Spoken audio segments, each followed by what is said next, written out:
Welcome to the Huberman Lab podcast, where we discuss science and science-based tools for everyday life.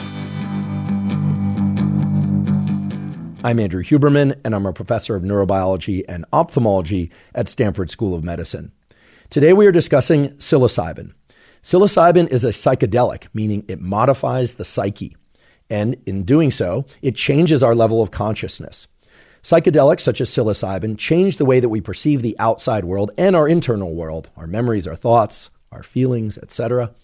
Not just while one is under the influence of psilocybin, but it can also fundamentally change all of those things afterwards and for a very long period of time afterwards as well, which is one of the reasons why there's growing excitement about the application of psilocybin and other psychedelics for the treatment of various mental health issues, such as depression, alcohol abuse disorder, and addictions of various kinds, as well as things like OCD and eating disorders. Today, we will discuss psilocybin, talking about what it is. In fact, you may be surprised to learn that psilocybin basically is serotonin. Now, for those of you that are familiar with psilocybin and serotonin, you might think, wait, that's not true. But in fact, psilocybin's main effect is to mimic serotonin, but it does it in a very specific way because it activates a subset of serotonin receptors in a very strong fashion, leading to neuroplasticity at the level of the neural circuits, that is the brain areas and the connections that serve things like memory and perception. So if any of that is confusing at this point, I promise to make it all clear in just a few minutes. Psilocybin is one of many psychedelics, of course. There are things like LSD, DMT, 5-MeO-DMT, even MDMA, while not considered a classic psychedelic, is considered a psychedelic in the general sense. Today's episode is going to focus on psilocybin in particular. I will tell you what psilocybin is, how it works at the molecular and cellular level. I'll talk about how it changes brain circuitry. I'll talk about the clinical effects, what's been demonstrated in controlled laboratory studies.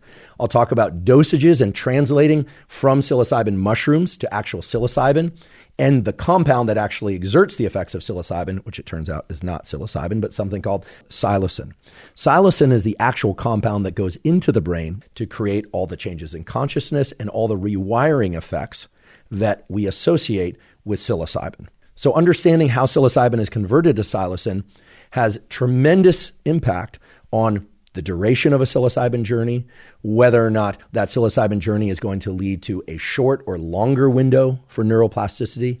In fact, many people don't realize this, but much of the positive changes that are possible with proper, and I do want to underscore, proper psilocybin therapeutic approaches takes place after the session in which one feels all the, typical or typically associated effects of psilocybin, like hallucinations and changes in thought patterns, etc. So today we are going to talk a little bit about chemistry, but I promise to make it accessible to anyone and everyone, regardless of whether or not you have a background in chemistry or biology. We're going to talk about some cell biology, the actual neuronal changes that occur when one takes psilocybin. And we're going to talk about how neural circuits change over time and how all of that impacts the changes that most people are interested in when they go on a psilocybin journey.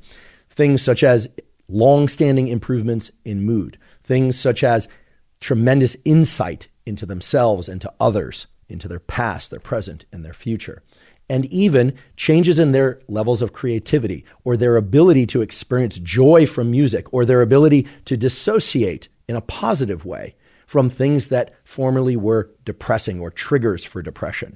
In fact, we're going to talk quite a lot about the conditions inside of a psilocybin journey that make it actually positive and therapeutic. This is a very important point that I'll make several times throughout today's episode, which is that just because something invokes neuroplasticity, changes in brain circuitry, does not mean that it's therapeutic, or I should say, does not necessarily mean that it's therapeutic. For neuroplasticity to be therapeutic, it has to be adaptive. It has to allow someone to function better in life than they did previously. So today we will talk about how the conditions of a psilocybin journey, including whether or not it's done with eyes closed or eyes open, or whether or not people alternate between eyes closed and eyes open phases of that journey, as well as whether or not music is played during that journey, and even what types of music are played, will dictate whether or not somebody will feel better or worse in the days and weeks and years following that psilocybin journey, as well as the dosage level.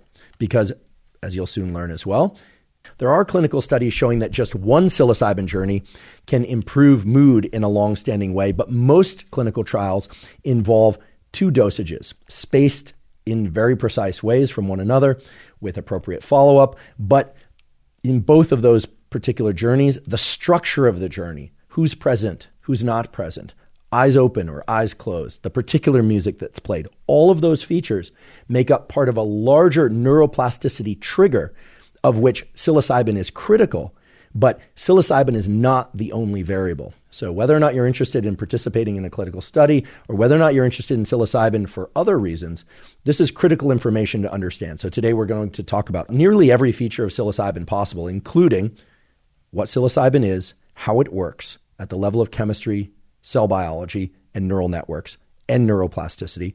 We will talk about the clinical studies. We'll talk about dosages.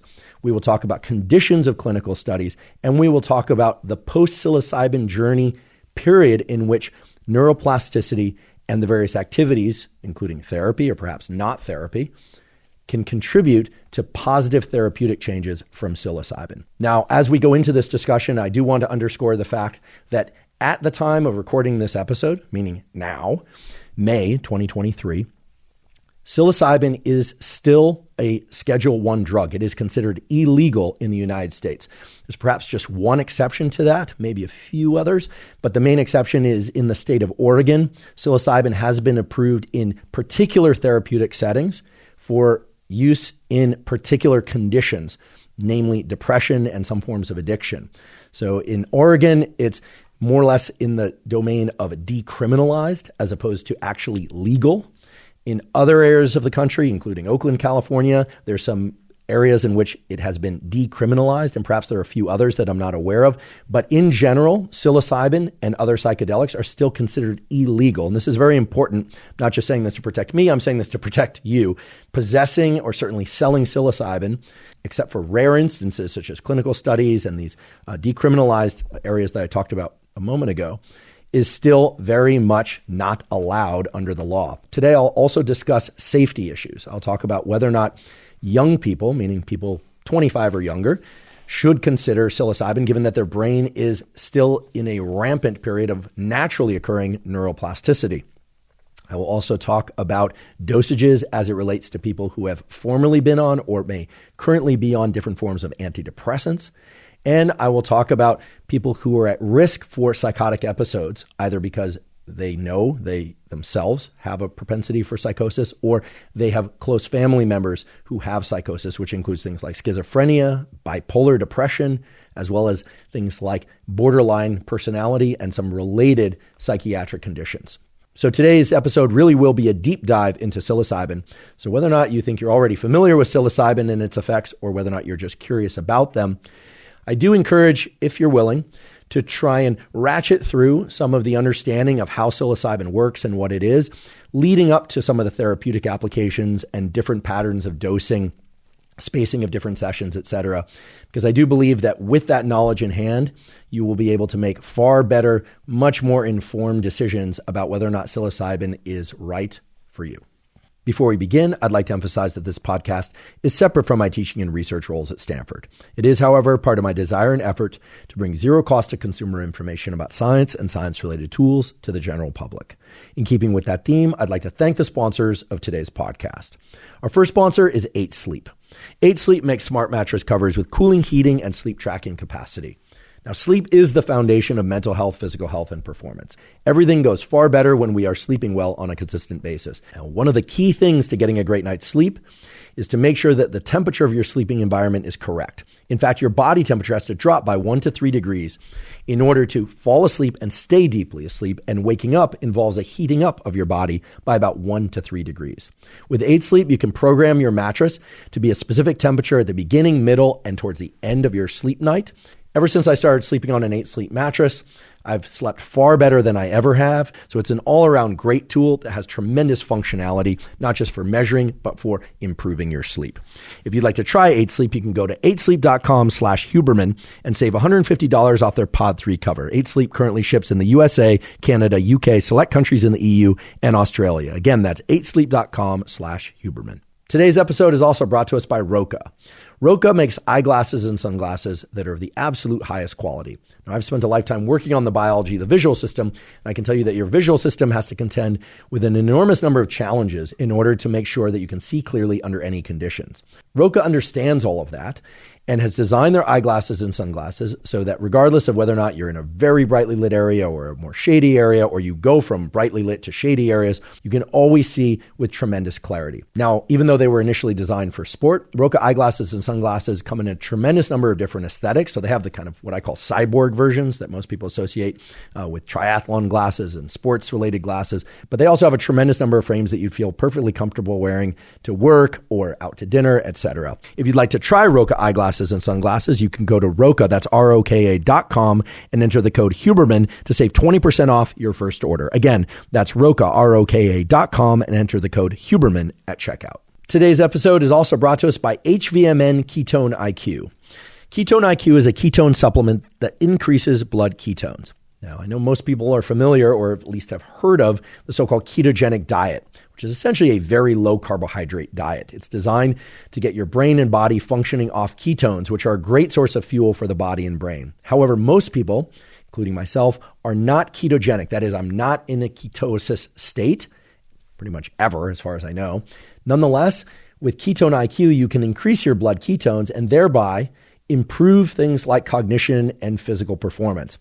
I find that when taking Ketone IQ, even if I'm eating a standard omnivore diet, which is the diet that I follow, by taking Ketone IQ prior to workouts, sometimes on an empty stomach, and especially prior to doing any kind of cognitive work, so researching podcasts or doing work related to my lab or teaching, etc., that I can maintain mental clarity for a longer period of time. And it does seem to enhance my mental clarity as well. If you'd like to try Ketone IQ, you can go to hvmn.com and use the code Huberman to get 20% off. Again, that's hvmn.com and use the code Huberman to get 20% off. Let's talk about psilocybin. And again, today we're going to focus specifically on psilocybin, and we're going to set aside all the other psychedelics for future episodes. Psilocybin is what's called a tryptamine. That refers to its chemical composition, not to the so-called psychedelic trip. In fact, it's spelled differently. Tryptamine is T-R-Y-P, trip, T-R-I-P, of course. Tryptamines include psilocybin, but also things like DMT and 5-MeO-DMT. The tryptamine psychedelics very closely resemble serotonin itself. That's right. Most of you have probably heard of the chemical serotonin.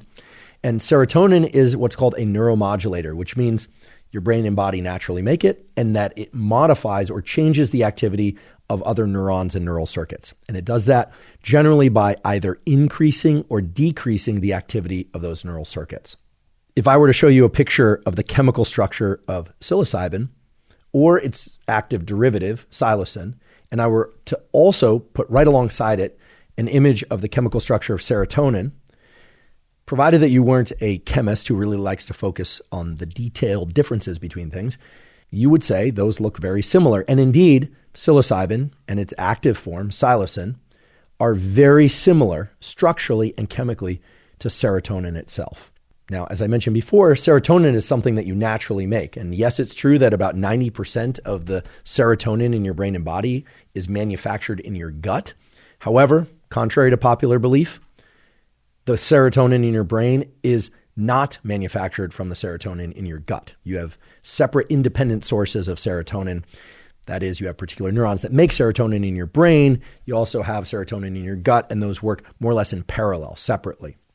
Now, what does serotonin do? This is really important to understand because of the similarity between psilocybin and its active form psilocin and serotonin. Serotonin, in that it's a neuromodulator, changes the activity of other neurons, and the net effects of those changes are things that you're familiar with. For instance, satiety, or the feeling that we've had enough of various things, such as food, or a social interaction, or sex, or pleasure of any kind. Serotonin is involved in all of that and an enormous number of other things, such as mood regulation, such as our sense of pleasure itself or lack of pleasure, such as whether or not we feel motivated or not motivated. It works in concert with other neuromodulators, such as dopamine and epinephrine and norepinephrine. In fact, if this were an episode about serotonin, which it is not, you would soon realize that serotonin is involved in so many different functions that impact our daily life. And that is one reason why certain antidepressant medications, which alter, either increase or decrease, the amount of serotonin transmission in the brain, will often have a lot of side effects related to things like mood, libido, appetite, sleep, etc. It's because serotonin is involved in so many different things. And serotonin is involved in so many different things because there are a lot of different so-called serotonin receptors. Serotonin is a chemical that we call a ligand, and the chemical ligand is simply the thing that plugs into the receptor for that chemical or ligand. The receptors, in this case serotonin receptors, have the opportunity to do all sorts of different things. They can change the activity of neurons, making them more active or less active. They can cause growth factors to be released, making sure that those neurons reinforce or even build up stronger connections so that they're more likely to be active in the future.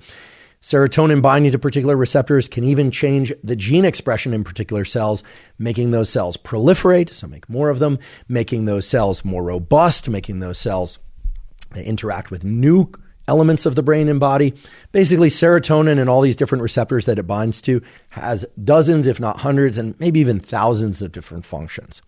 So the fact that psilocybin so closely resembles serotonin leads to a very important question that we should all be asking ourselves, which is, why is it that psilocybin, which looks so much like serotonin, when one takes it in the form of magic mushrooms or some other form, maybe the synthetic form of psilocybin itself, which nowadays is manufactured in laboratories and placed in different psilocybin-containing foods and pills, etc., why that leads to complex yet fairly circumscribed sets of experience, like visual and auditory hallucinations, changes in particular thought patterns, and neuroplasticity that, in many cases in the clinical setting, provided things are done correctly, improvements in mood, relief from depression, relief from various compulsive disorders, etc. Right? This is really what you need to understand if you want to understand psilocybin and how it works and how to make it work optimally for a given condition or goal. You have to understand what it's actually doing, and what allows psilocybin to do fairly specific things in comparison to serotonin, even though psilocybin and serotonin are so similar, is that psilocybin mainly binds to and activates the so-called serotonin 2A receptor. The serotonin 2A receptor is one of, again, many different serotonin receptors, but serotonin 2A is expressed in particular areas of the brain and even on particular areas of neurons in the brain that allow for very specific types of changes in neural circuitry to take place, not just when one is under the influence of psilocybin, but afterwards as well. So really, in order to have a useful discussion about psilocybin, we need to talk a lot about the serotonin 2A receptor. But fortunately for you, unless you're somebody really interested in structural biology or cell biology, that discussion is not going to be about the binding pocket for serotonin on serotonin 2A receptor or a lot of the downstream signaling of the serotonin 2A receptor. We'll talk a little bit about that where it's relevant. But more importantly, at least for sake of today's discussion, we're going to talk about how the serotonin 2A receptor is really the one responsible for triggering all the changes in neural circuitry that lead to the changes, that is, the improvements in mood, the relief from compulsive disorders in many cases. But really, it's the serotonin 2A receptor selectivity of psilocybin that is leading to all the excitement that you hear about in terms of psilocybin as a therapeutic tool. Let me say that from a slightly different angle.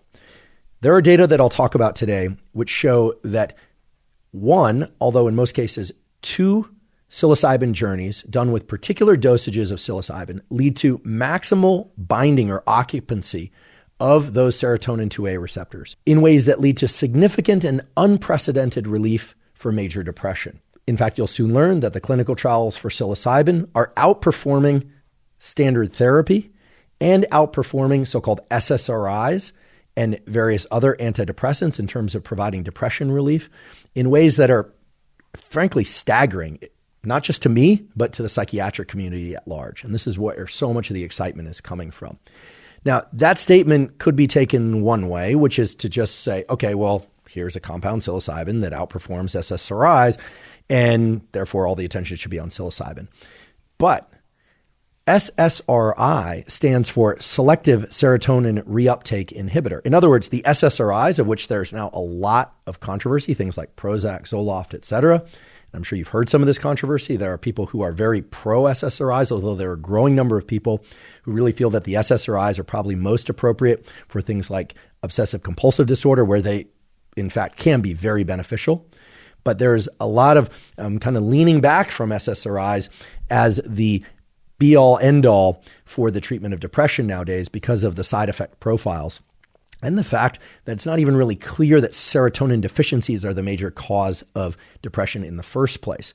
Now, again, we're talking about psilocybin, not about SSRIs, but you should be thinking, wait, how is it that two molecules, psilocybin and some particular SSRI, both of which look like and or increase serotonin transmission in the brain, are leading to either incredibly positive and interesting outcomes or to kind of troubling side effect riddled outcomes?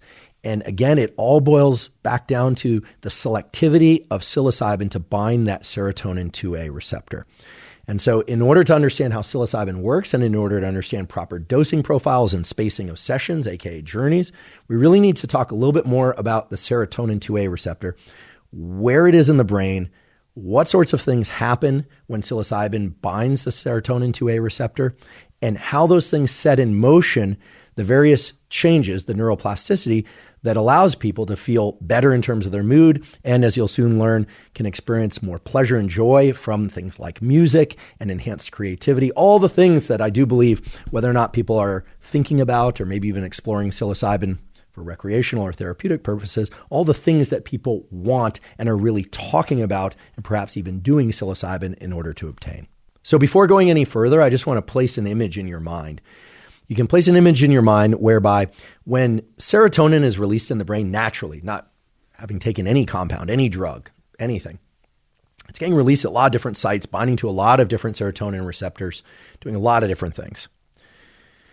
When somebody takes an SSRI, the net effect of that selective serotonin reuptake inhibitor is that there's more serotonin around to exert its effects. Because it's a reuptake inhibitor at the synapse, the connections between neurons, the serotonin can do its thing more extensively and for longer periods of time. But it's doing it kind of non-specifically. So when you think about standard antidepressant treatments, at least for sake of this discussion, you kind of think of a sprinkling or a kind of, spraying of serotonin at different locations in the brain and binding to lots of different receptors. Whereas when you think about psilocybin, even though the subjective effects are pretty diverse, we'll talk about those in a few moments, what you're really talking about is a molecule, psilocybin, that looks a lot like serotonin that is selectively and very strongly binding to and activating that serotonin 2A receptor. So that's the image I'd like you to embed in your mind. And then the next image I'd like you to embed in your mind is where these serotonin 2A receptors are located in the brain. Now, these serotonin 2A receptors are located in multiple brain regions, but they have a tremendous amount of expression in the so-called neocortex, the outside of the brain that includes things like our prefrontal cortex, which is involved in understanding context, right? Which behaviors, thoughts, and speech patterns are appropriate for certain circumstances, how to switch context and category switch when you go from playing sports to hanging out with friends to being in a professional setting. You change your behavior and the way that you speak and perhaps even the way that you think. You might think some things that are out of context, but you probably keep those to yourself, and your ability to keep those to yourself are dependent on a functional prefrontal cortex. There are a lot of 5-HT2A, and by the way, 5-HT is the abbreviation for serotonin. So there are a lot of serotonin 2A receptors in the prefrontal cortex, also in other areas of the cortex that are associated with sensation and perception. That is hearing of sounds, that is seeing of particular things. And in particular, there is a very, very, very high expression of serotonin 2A receptors in the visual cortex. And that is one of the reasons why psilocybin triggers visual hallucinations.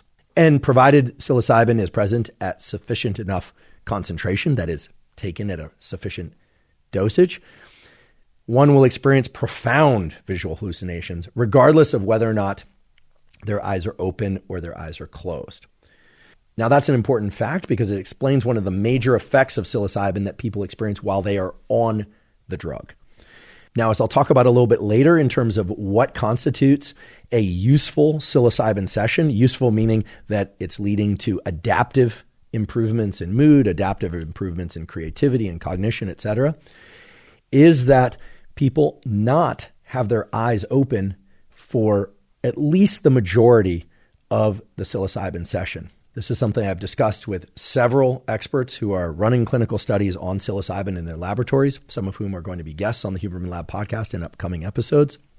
Again, I can't underscore this enough. Because your visual cortex contains so many of these serotonin 2A receptors, and because psilocybin binds so strongly to that serotonin 2A receptor, you're going to experience a lot of visual hallucinations when you are under the influence of psilocybin. There's no surprise there. This has been known for hundreds, if not thousands of years. It's one of the main reasons why people take psilocybin. However, as I mentioned earlier, these hallucinations occur even when the eyes are closed.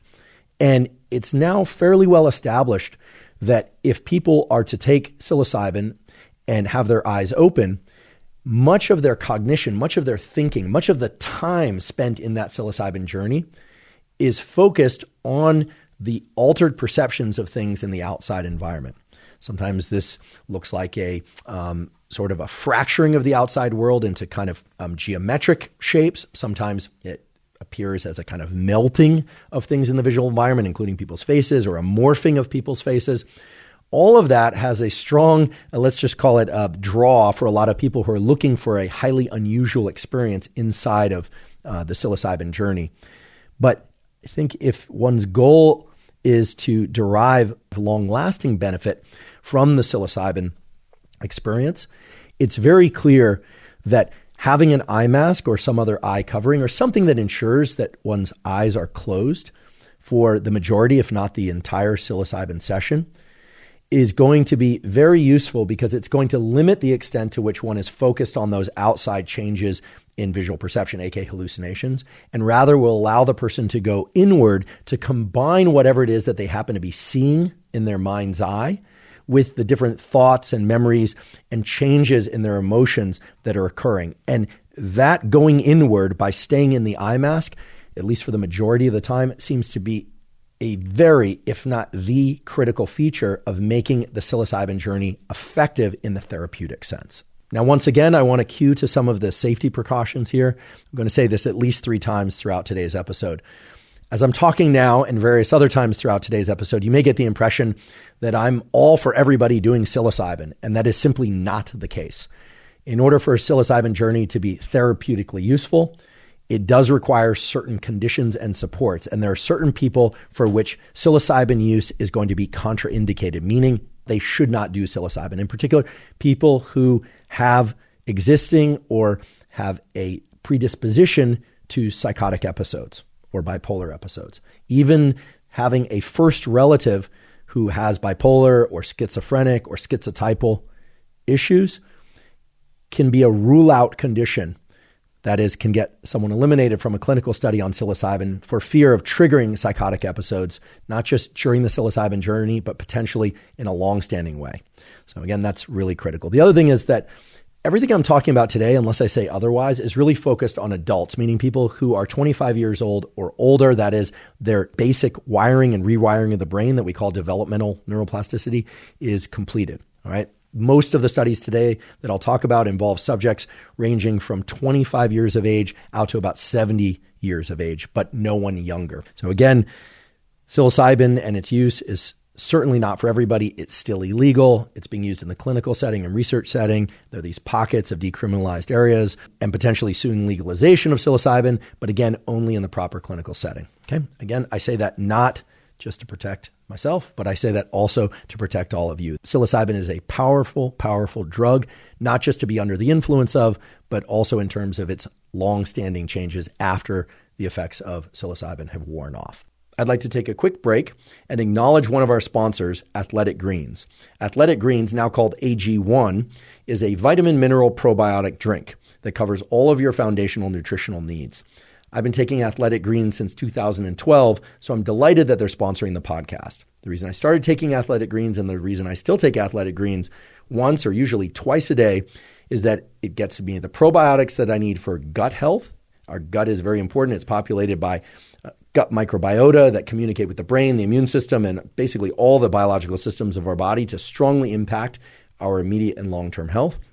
And those probiotics in Athletic Greens are optimal and vital for microbiotic health. In addition, Athletic Greens contains a number of adaptogens, vitamins, and minerals that make sure that all of my foundational nutritional needs are met, and it tastes great. If you'd like to try Athletic Greens, you can go to athleticgreens.com/Huberman, and they'll give you 5 free travel packs that make it really easy to mix up Athletic Greens while you're on the road, in the car, on the plane, etc. And they'll give you a year's supply of vitamin D3K2. Again, that's athleticgreens.com/Huberman to get the 5 free travel packs and the year's supply of vitamin D3K2. Let's talk a little bit about dosing of psilocybin and also about microdosing of psilocybin. Now, this is an area that I wouldn't say is controversial, but that there's, how should we say this? There's a lot of loose thinking around this in the non-clinical, non-research communities. But within the clinical and research communities, there's a lot of data that's come out indicating what effective and safe doses, provided all other things are considered safe doses of psilocybin actually are. And here we really can go back to our discussion of psilocybin as quote unquote magic mushrooms or mushrooms. And if one were to translate from the mushroom form of psilocybin to the psilocybin that's actually used in various studies, because frankly, in these studies, people aren't eating mushrooms. They're typically taking synthetic psilocybin, either intravenously injected into a vein or orally. And that's how the researchers are able to tightly control the amount of psilocybin. And the typical dosage that's used in clinical studies ranges from 1 milligram, often given repeatedly from day to day over long periods of time, so-called microdosing. And really that 1 milligram per day or even up to 3 milligrams per day repeatedly over time is what people generally think of as microdosing, as compared to, say, a 10 milligram dose given once, maybe twice in 2 separate sessions, or a 25 to 30 milligram dosage that's given once or twice. Now, those amounts of 1 to 3 milligrams or 10 milligrams or 25 to 30 milligrams might not mean much to those of you that don't think about these things in the research terms. Perhaps you've heard of microdosing and you've also heard of macro or quote unquote heroic dosing. Okay. That's sort of common, or I should say popular nomenclature for psychedelics. And I'll circle back to that in a few minutes. But I think one of the questions that I hear a lot is how much psilocybin is present in a given amount of mushrooms. And so the way this typically works is that mushrooms are often discussed in terms of grams or ounces. So an eighth of mushrooms refers to an eighth of an ounce of mushrooms, or X number of grams of mushrooms. The breakdown is actually quite simple. 1,000 milligrams equals 1 gram. And the concentration of psilocybin in most so-called magic mushrooms is about 1%. So 1 gram of mushrooms, being 1,000 milligrams, means that it contains approximately, and again, it's approximately 10 milligrams of psilocybin. And in most of the clinical studies, it's been shown that the dosage of 25 to 30 milligrams given, or I should say taken once or twice, we'll talk about the spacing of sessions a little bit later, taken once or twice is what's leading to the most pronounced therapeutic outcomes. But of course, with enhanced therapeutic outcomes, one also observes enhanced side effect profiles, or what are called adverse events. So there's an important nuanced conversation that has to take place. But right now we're talking about the conversion of grams of mushrooms to psilocybin. So 1 gram of mushrooms being 1,000 milligrams containing 1% psilocybin means that it contains 10 milligrams of psilocybin. Now, the so-called heroic doses that you've heard about, and this is something that's discussed more with the, let's call them traditional or classic psychonauts. These are people that may have an advanced degree, but typically are not running laboratories exploring the effects of psilocybin in controlled clinical trials. These are people who have been longtime explorers and often writers and people who have been spokespeople for psilocybin and other psychedelics. And they will often refer to the so-called heroic doses.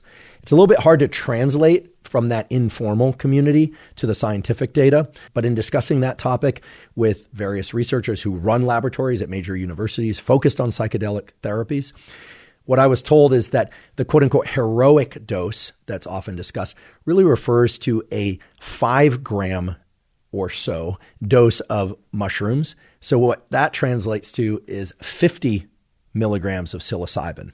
So when you hear someone talk about a quote unquote heroic dose, they're probably referring to ingestion of 50 milligrams or so of psilocybin, but in its mushroom form. So about 5 grams of mushrooms. And again, it's important to point out that the concentration of psilocybin in different strains of mushrooms and in different batches, and depending on the age of those mushrooms and how they've been stored, et cetera, can vary tremendously from batch to batch. In fact, there are some laboratories that have explored the range of psilocybin concentration in different mushroom strains, and different so-called magic mushrooms. And that range is pretty broad. It's anywhere from a 0.5% all the way up to 2%. What that means is that someone might get a hold of 1 gram of mushrooms thinking that they're taking 10 milligrams of psilocybin in those mushrooms when in fact they're actually taking 20. Or somebody could take 3 grams of mushrooms thinking they're taking 30 grams of psilocybin and in fact they're only taking 10 or 15 milligrams of psilocybin. So the sourcing is really key. Obviously, as things become more legal and more regulated and more used in the therapeutic setting, and this is what's happening more and more, or as people start to rely on synthetically made psilocybin as opposed to using mushrooms to ingest psilocybin, then certainly the dosaging is going to be more consistent from batch to batch because we're not talking about batches of mushrooms, we're talking about batches of psilocybin itself. So now I'd like to take a step back from all this chemistry and cell biology and talk a little bit about the structure of a psilocybin journey itself and relate that to what we now know about what's happening in the brain during the psilocybin journey. And then a little bit later, we will return to that serotonin 2A receptor when we talk about some of the more lasting changes in brain chemistry and brain wiring that occur after the psilocybin journey is over. So let's take a couple of minutes and just discuss the various components of an effective therapeutic psilocybin journey. And here I'm not detailing a menu of things that people should do in order to pretend that they are a psilocybin-assisted therapy coach or to do self-administered psilocybin therapy. That is not what I'm doing. What I am trying to do is to share with you the consistent components that are present in the clinical trials that have demonstrated the effectiveness of psilocybin for the treatment of depression and for other compulsive and addictive disorders. And those data, meaning the specific data related to those trials and the references themselves, we'll get into a little bit later. But we can't really have a conversation about psilocybin and what it does without talking about the so-called set and setting, as it's often referred to, that is known to at least bias the probability of the journey being beneficial and not a so-called bad trip. So what are the variables that make up an effective and safe psilocybin journey? And again, when we say safe, we're referring to people who are not prone to psychotic episodes, that don't even have a first relative that's prone to psychotic episodes. We're talking about people that are 25 years or older. We're talking about people that, for instance, are not taking antidepressants that impact the serotonin system. This is very important to understand. I think a lot of people don't know this, but as far as I know, all of the studies that have explored psilocybin for its ability to positively impact brain chemistry and mood and function have required that people either not be on or abstain from antidepressants in the weeks leading up to the psilocybin journey. Now, that is not to say that if you are currently taking SSRIs or something similar that you should cease taking them and do psilocybin. I'm absolutely not saying that. That could be very, very, very dangerous, if not catastrophic. Anytime you're going to take anything or stop taking anything for that matter, you do need to consult with your physician, in this case a psychiatrist as well. So let's talk about psilocybin journeys from the subjective side and from the structural side. And when I say the structural side, what I mean is, what does a psychedelic journey actually include? And here the words set and setting become extremely important. Some of you may have heard that set and setting are the foundation of a well done or even therapeutically beneficial psychedelic journey. And all of that really hinges on safety and outcomes. So set refers to mindset, the mindset of the person taking the psychedelic. And setting refers to, as the name suggests, the setting in which they're taking it in and the people that are present there. So let's talk about setting first. The setting for a psychedelic journey needs to be one in which the person under the influence of the psilocybin or other psychedelic is safe. That means no windows they can jump out of. That means no streets of moving cars they can run out into. That means no opportunity for getting lost. That means no opportunity for getting into bodies of water. In other words, it requires that there be at least one, and perhaps even two or more, other individuals who are not also taking psychedelics, right? Who are not also taking psychedelics present in that setting to ensure that the person taking the psilocybin is not going to harm themselves or others.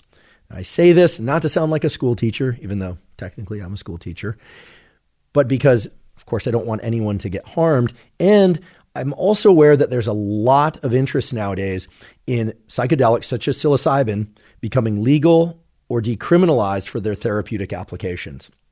And if we look back to the late 1960s and early 1970s, when the Controlled Substances Act was invoked to make psychedelics like psilocybin illegal, one of the bases for that was not just the geopolitical unrest at the time and things like the Vietnam War, but also some highlighted instances in which people did not take set and setting into consideration, took things like LSD, stared at the sun, went blind, or took psilocybin, went out and harmed somebody else. Again, these are very, very isolated instances, but these are the exact sort of instances that lead to criminalization or the fact that things like psilocybin and LSD and MDMA, for that matter, are considered illegal. Again, I completely acknowledge that there are a number of different factors making them illegal. We could have a whole discussion about that.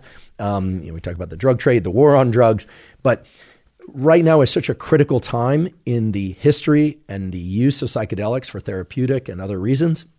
And getting setting correct, meaning making it absolutely as safe as possible for the person taking the psychedelic, is absolutely key. And one of the best ways to ensure that it's safe is to have responsible individuals who are not under the influence of psychedelics present in that environment. So that's one component of setting. The other component of setting that we talked about earlier, which turns out to be very important, is the opportunity and perhaps even the bias toward the person on the psychedelic being seated or ideally lying down and being in the eye mask, or at least having their eyes covered, so that they can combine any spontaneous visual hallucinations that occur with the various thought processes that are occurring while under the influence of psychedelics. This is far and away different than, quote unquote, taking mushrooms and going into the woods or taking mushrooms and going to the beach. What we're talking about today is the use of psychedelics for particular brain rewiring outcomes that, yes, can involve things like changing one's relationship to nature or changing one's relationship to somebody else by interacting with nature or somebody else. And while I'm not trying to diminish the potential value of those sorts of psychedelic journeys, if we look at the scientific data, the vast majority of it, not just in the clinical setting, but in terms of understanding the safety and efficacy and positive rewiring of brain circuitry that allows people to feel better, to understand themselves better, and to interact with life in more adaptive ways going forward out of the psychedelic journey, involve these very, let's say, subdued settings that are typically in one room, a closed environment with one or two other individuals acting as sort of guides or helping the individual by talking to them from time to time if they feel like they have to sort through a particular aspect of the psychedelic journey that's creating anxiety. And we'll talk about the contour of the psychedelic journey that almost everyone who takes psilocybin at somewhere between 20 and 30 milligram dosages tends to experience. But the setting that I'm describing is not just a list of things to, make sure you're safe, but they're really the list of things that also ensure that one can get the maximum benefit out of the psilocybin journey. Now, other things included in setting that are known, again, from scientific literature to be very influential in terms of the experience that one has and to bias things towards a positive experience are, again, safety, eye mask, but also the presence of music. Now, when I first heard about this from one of the premier researchers on psilocybin and other psychedelics, which is Robin Carhart Harris. He's a professor at University of California, San Francisco, who's one of the major pioneers in the studies of psychedelics. And when he first started telling me about the critical role that music plays, I thought, okay, that makes sense. Music can impact our emotion, impact the way that we think, and could therefore impact what one experiences during the psychedelic journey. But he really underscored for me the extent to which music is not just a sort of incidental feature of the setting in psychedelic setting, but that it is one of the major drivers of the actual cognitive and emotional experience that somebody has on something like psilocybin, that allows the psilocybin journey to be looked at or viewed not just as beneficial, but, and this is quoted in the scientific literature, as one of the most profound and important positive experiences that one ever experienced in their life. So let's talk about the sorts of music that have been used in these clinical studies. Well, first of all, we need to think about how long the psilocybin journey itself is going to be. And the typical duration of the psilocybin journey is anywhere from 4 to 6 hours. It's going to depend somewhat on dose. It's going to depend somewhat on variability in people's liver metabolism. And it's also going to depend somewhat on how much food people have in their gut. In all the clinical studies that I read, it was advised that people not have any food in their gut at the time in which they ingest or are injected with the psilocybin. It's particularly true if people are going to be taking psilocybin mushrooms in order to get their psilocybin. And that has been done in a few studies. Most studies, however, use synthetic psilocybin taken orally. Again, that's converted to psilocin in the gut by the acidity of the gut. And the acidity of the gut is going to be impacted by the various foods that people eat. And so that's one of the major reasons why people are advised to not eat for at least 4 hours prior to the psilocybin journey. So here we've got this 6-hour, what we're calling journey, because that's what everyone calls it, or trip, that people start experiencing about 30 to 45 minutes after ingesting psilocybin or taking psilocybin. There's a peak component in which there's a maximal intensity of emotion, and often that's also associated with anxiety. And this is very important to understand. The anxiety component is part of what in the therapeutic setting they refer to as ego dissolution. And that anxiety around the peak, and I think most people would probably hear peak experience and think, oh, we're talking about a peak positive experience. But no, we're referring to a peak experience in anxiety that people stay with and then come down from gradually as one goes from the second or third hour after taking psilocybin, and that tapers off slowly toward the 6-hour mark, what sometimes people refer to as parachuting back in. Of course, they're not, hopefully, I would very much hope people aren't actually parachuting back in while on psilocybin, but I think you get the idea. The music that's typically played in the clinical studies using psilocybin for the treatment of depression or for compulsive disorders or addiction tends to have a particular contour that matches with and can also drive that contour of the psilocybin journey that I just described. Again, we're talking about people wearing an eye mask with guides present, so people who are not taking psilocybin there as well to ensure that the person feels supported and is safe. The person is typically lying down, sometimes sitting down, but more often than not lying down, wearing an eye mask.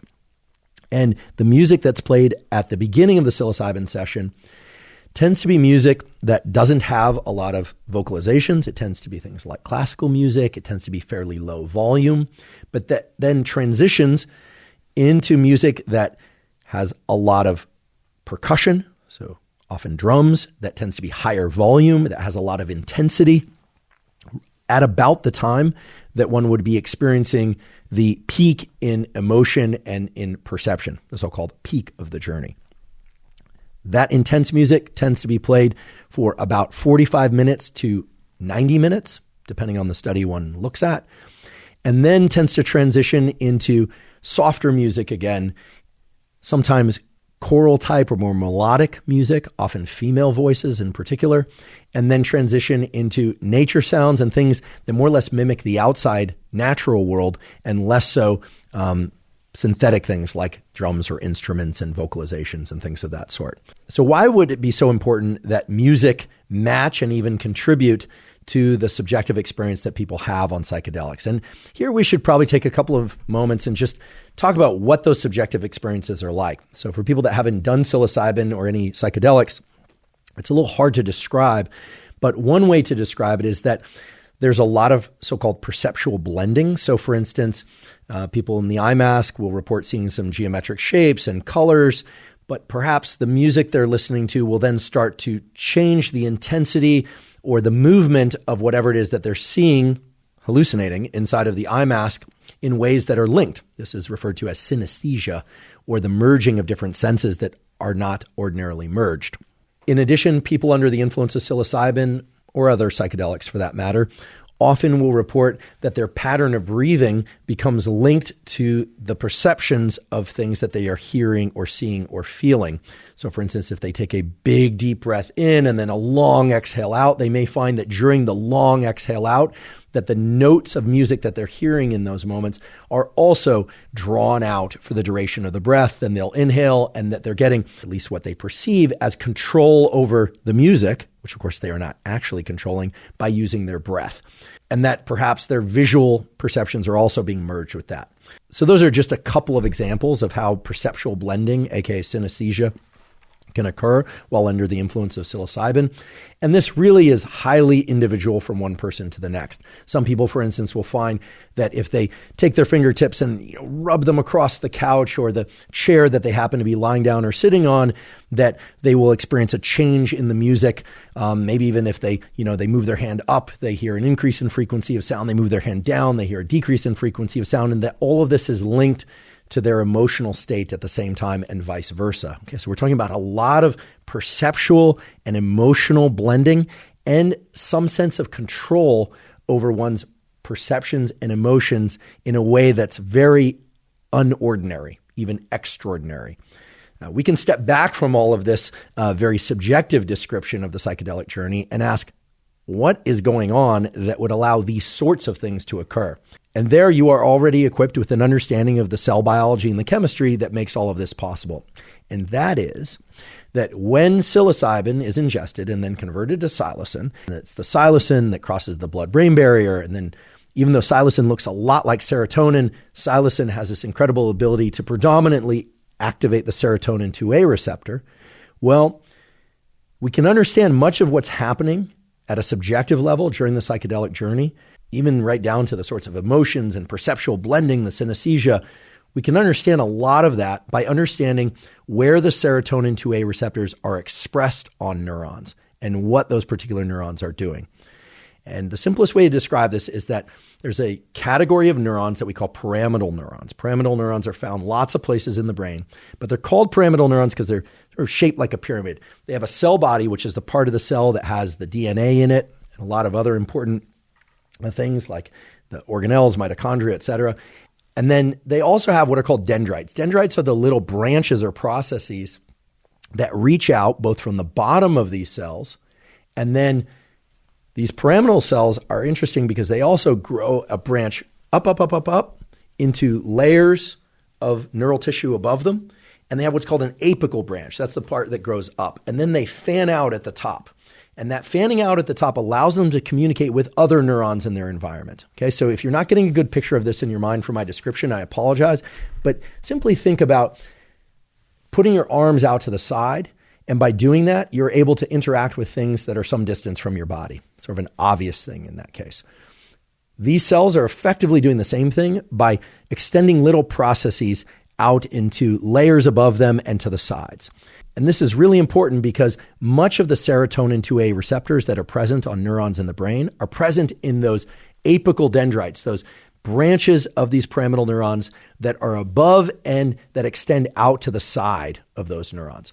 And so when somebody is under the influence of psilocybin, that means that psilocin has bound to the receptors on those apical dendrites, and it's increasing lateral communication across brain areas. In fact, this is perhaps one of the most well-documented effects of psilocybin and other psychedelics, which is that there's a shift from the brain being more modular, meaning more segmented, like auditory neurons are communicating electrically and chemically largely with other auditory neurons. Of course, they'll communicate with other types of neurons too, right? When I hear something off to my right, like a snap of a finger is off to the right, I'll turn my head, and my ability to do that depends on my auditory neurons being linked up with things like my motor system and my visual system. But the key thing to understand is that when there is psilocybin present in one system, that the communication of any of these pyramidal neurons, the ones involved in hearing, the ones involved in thinking, the ones involved in memory, the ones involved in visual perception or in the generation of visual hallucinations with eyes closed, those are all talking to many, many more other neurons more extensively. So what happens effectively is that there's a reduction in the modularity, the separateness of function in the brain, and an increase in what's called integration of communication across what would otherwise be disparate brain regions. We can say that really simply by saying psilocybin increases communication across the brain. Now, in addition to that, there's a reduction in what's called the hierarchical organization of the brain. Typically, sensory information comes in from the outside environment. So we hear something, we see something, we taste something, we smell something. And in what's called bottom-up fashion, meaning bottom from the periphery, up, meaning it propagates up through the eyes, through the nose, through the ears, through the skin, or the senses in those regions, I should say, up into areas of the brain that sit deep to the cortex, like the thalamus. And then the thalamus is sort of a way station. It's like a switchboard that sends visual stuff to the visual centers and auditory stuff to the auditory centers and touch stuff to the touch centers and things that maybe trigger a memory off to the memory centers of the brain, et cetera. That's the typical organization. It's hierarchical because it goes from the periphery up to the more complex processing regions of the brain that make decisions, that link all of that stuff to prior experience, maybe plans about the future. When psilocybin is present in the system, there's a broadening of the flow of that information from the bottom up as well. Okay, and that has to do with what's called thalamic gating. The thalamus is a very interesting structure. We probably don't want to go into it in too much detail right now, but it really is like a switchboard in a way station saying, hey, pay attention to the visual stuff. Pay attention to the auditory stuff, or just to the visual and auditory stuff, and ignore touch sensation for the time being, or vice versa. When psilocybin is present in the system and when serotonin 2A receptors are activated very strongly, there's a tremendous broadening of the flow of information up and through the thalamus. So not only is there more communication of so-called higher order brain centers, we refer to them as higher order because they're involved in thinking and decision-making and emotion, et cetera, but there's also a shift in the flow of sensory information into the brain that can generally be described as broader and including more blending of the different senses. And when I say blending of the senses, I'm also referring to blending of the sense of interoception, of our sense of our body and what's happening inside of our body. And this, without question, at least partially explains why when under the influence of psilocybin, one's breathing can be linked to a sound, and then suddenly the sound, one thinks, is being controlled by one's breathing, or that the sound itself can be linked to something that we see in our mind's eye while in the eye mask.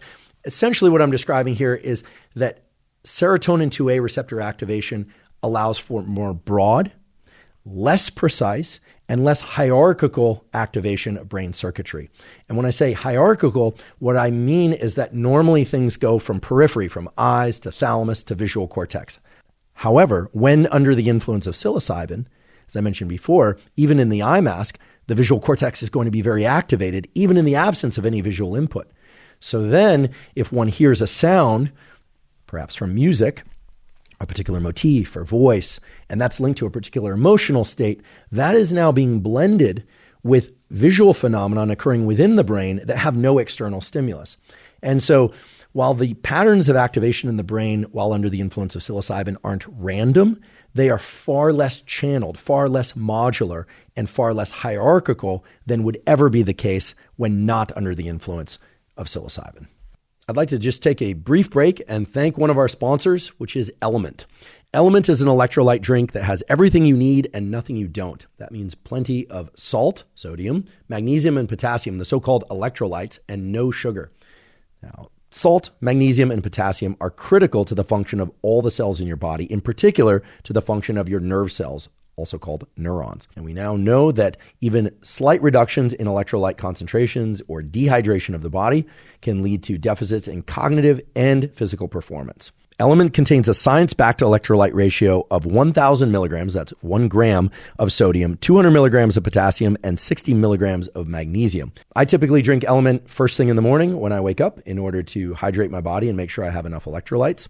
And while I do any kind of physical training and after physical training as well, especially if I've been sweating a lot. And certainly I drink Element in my water when I'm in the sauna and after going in the sauna because that causes quite a lot of sweating. If you'd like to try Element, you can go to Drink Element, that's lmnt.com/Huberman to claim a free Element sample pack with your purchase. Again, that's Drink Element, lmnt.com/Huberman.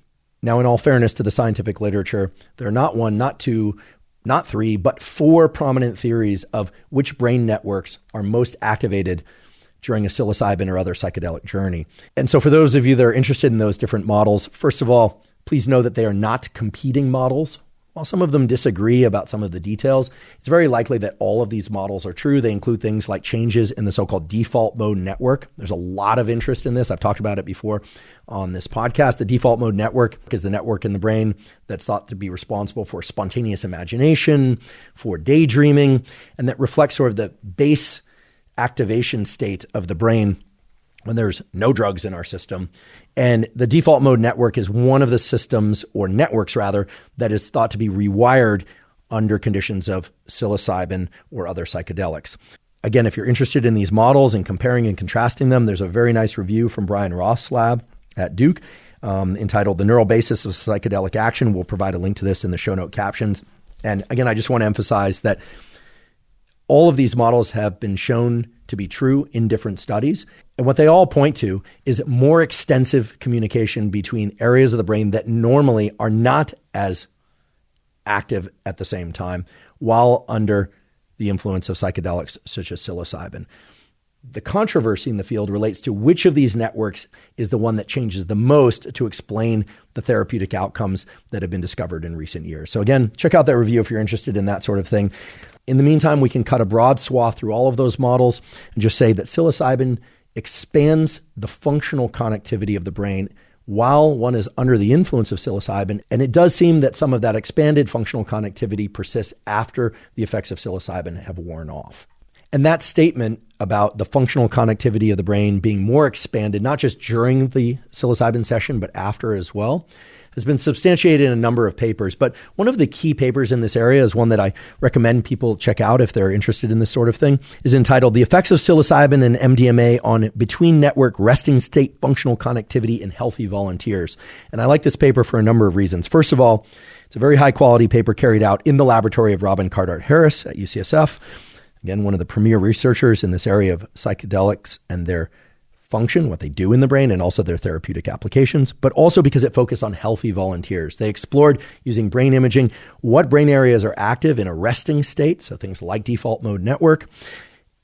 Then they had people take psilocybin or MDMA, and then they looked at the connectivity between those brain areas in those same individuals when they were not under the influence of these drugs and found more extensive connectivity, all of which pointed to an enhanced lateral connectivity, less hierarchical organization, effectively more interconnection and communication between different brain areas. I think not only is the fact that they looked at healthy volunteers very interesting and important, but also that they looked at this resting state of the brain. They weren't providing a particular auditory or visual stimulus for people to hear or look at while they were in the brain imaging scanner, as it's called. Rather, they were simply looking at how the brain was behaving at rest. And so it's very clear that for people that do 2 or even just 1 of these psilocybin journeys at a particular dose, that the brain is actually getting rewired. You know, we hear this a lot. Psilocybin or other psychedelics lead to plasticity. They rewire your brain. Well, let's go back to what we said at the beginning. Rewiring of the brain is not the goal. Adaptive rewiring of the brain is the goal, right? Rewiring that leads to new ideas that are interesting, that are accessible after the psychedelic journey. new ideas and new ways of thinking or feeling that allow people to function better in their lives. That's the goal of effective psychedelic therapies, not simply rewiring of the brain. A brain injury, for that matter, will lead to rewiring of the brain, but that's maladaptive rewiring. The use of things like amphetamines or methamphetamines in particular will lead to rewiring of the brain, but that is strongly maladaptive rewiring. So now there are really dozens of studies conducted in humans using brain imaging and other techniques have evaluated how things like psilocybin change connectivity in the brain. And I think the take-home message is it expands that connectivity. However, it seems to do so in ways that still allow people to function in their daily lives. And one of the key things that I gleaned from the literature on the therapeutic use of psilocybin for the treatment of depression is that very seldom do people who take psilocybin experience long-term issues with memory. Why is that so critical? Well, you could imagine that increasing connectivity in the brain, reducing modularity, reducing hierarchical organization of the brain would lead to disruptions in memory, right? It's as if you're shuffling books on the bookshelf, so to speak. But that doesn't seem to be the case. Rather, it seems that the increase in connectivity is leading, provided set and setting are correct, provided safety protocols are followed, to positive rewiring or adaptive rewiring of neural tissue. So that's one of the things that makes psychedelics and psilocybin in particular very exciting from the therapeutic standpoint. And of course, we have to acknowledge it's also what has a lot of people excited about psychedelics, not just for the treatment of depression, but for expanding the brain's capabilities more generally. So along those lines, I want to touch on the issues of creativity and the experience of life outside of psychedelic journeys is impacted by psychedelic journeys. And here this relates to a question that I heard a lot when I put the call out on social media that I was going to do this episode. And I asked people, what do you want to know about psilocybin? And one of the more common questions that I got was, does it increase creativity? Does it increase our experience of life in ways that are beneficial, aside from its now documented positive effects in treating depression and compulsive disorders and addiction? And the short answer to this is yes, but that the positive effects of psychedelics, psilocybin in particular, on creativity and our experience of life have only been explored in a fairly narrow set of dimensions. However, where it's been explored, there's some really interesting findings. So one of the more interesting findings, I think, is a paper entitled Increased Low-Frequency Brain Responses to Music After Psilocybin Therapy for Depression. I think this is a really interesting paper because what the authors did is they took advantage of the fact that in these therapeutic psilocybin sessions that are carried out for the treatment of depression, music is being played.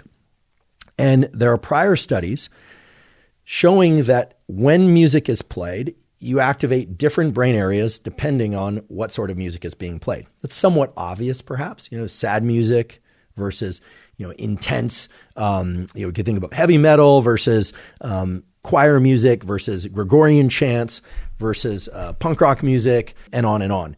It makes sense that different brain areas would be activated when different patterns of music are played. However, there do seem to be some universal features of brain activation in response to music. This should probably be the topic of an entire episode of the Huberman Lab podcast, and indeed it will be. For instance, there are areas of the auditory cortex that are activated, no surprise there, and areas of the brain's reward circuitry, the so-called ventral striatum, and the so-called mesolimbic reward pathway. I talked a lot about these in the episodes about dopamine that I've done previously.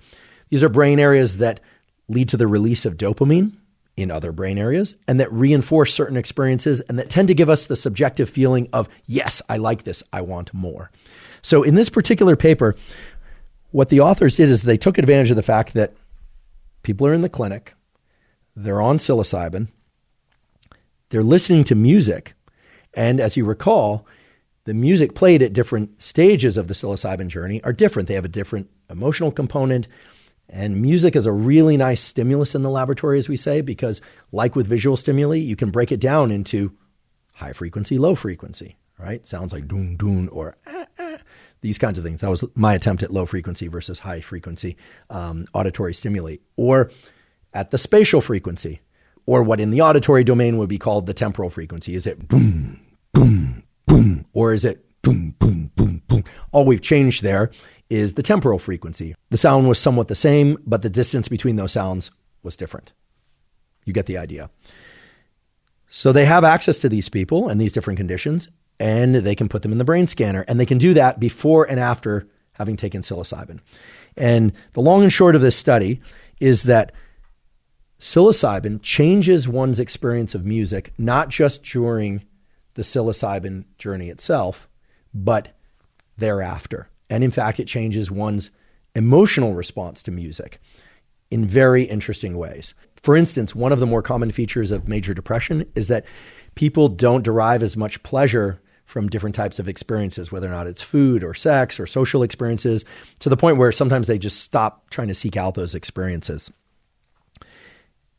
People with depression often feel as if music no longer has the same impact. It just doesn't really lift them up very much. This study found that people who have taken psilocybin, according to the parameters we talked about earlier, can get a return of the elevated emotionality, the positive emotions associated with music that formerly made them feel good. In other words, they can feel music again. They can feel good in response to music again. Now, this is interesting because in theory, it could be that psilocybin simply allowed them to access the emotions around music again more generally. But that's actually not what this paper and some other papers that have been published report. Rather, it seems that taking psilocybin can increase one's positive perception of music that one likes and can tone down or reduce the depressiveness or the sadness of music that tends to make one sad, even after the psilocybin has worn off and for a long period of time afterwards, maybe even forever. Although no study, of course, can be carried out forever because forever is forever. What we do know, however, is that psilocybin can rewire the connections between the emotion centers in the brain and the networks that control auditory perception of music, and leads to this condition in which people who felt like, I was depressed or I couldn't feel the music, I just wasn't getting the same lift and joy from it again, they can start to experience more joy from that music again, and that music that made them feel sad and depressed has a diminished capacity to make them feel sad and depressed. And there's a lot of neuroimaging data in this paper that point to the specific brain areas that include areas like the ventral tegmental area that can explain why these sorts of effects would occur. So this isn't just subjective reports of people saying, oh yeah, I was depressed and music didn't feel really good and now it feels great. Or that used to make me feel so sad and now I feel like I have a capacity to listen to that without being, crushed by feelings of sadness. The paper included some subjective reports of that sort, but then was able to link those to changes in brain circuitry and brain activation in response to music using neuroimaging. So in that way, it really points to both the subjective and structural and functional changes that psilocybin can bring about through that expanded connectivity between brain areas. Because remember, during the psilocybin session, it's not as if music or the perception of music is specifically being looked at or focused on in these studies. Rather, music is playing. People are in the eye mask. They're feeling all sorts of things. They're breathing, they're hearing, their touch. It's all happening all at once. There's a peak. It's long. There's a long taper. The music's changing. Okay, all of that took place in this study as well. But it is after the session when comparing brain activation states to music of a particular type, sad or happy, and comparing that to the patterns of brain activation that occurred before the psilocybin journey, that they discover that people's brains have rewired during the psilocybin session in a way that allows them to experience joy in response to music again.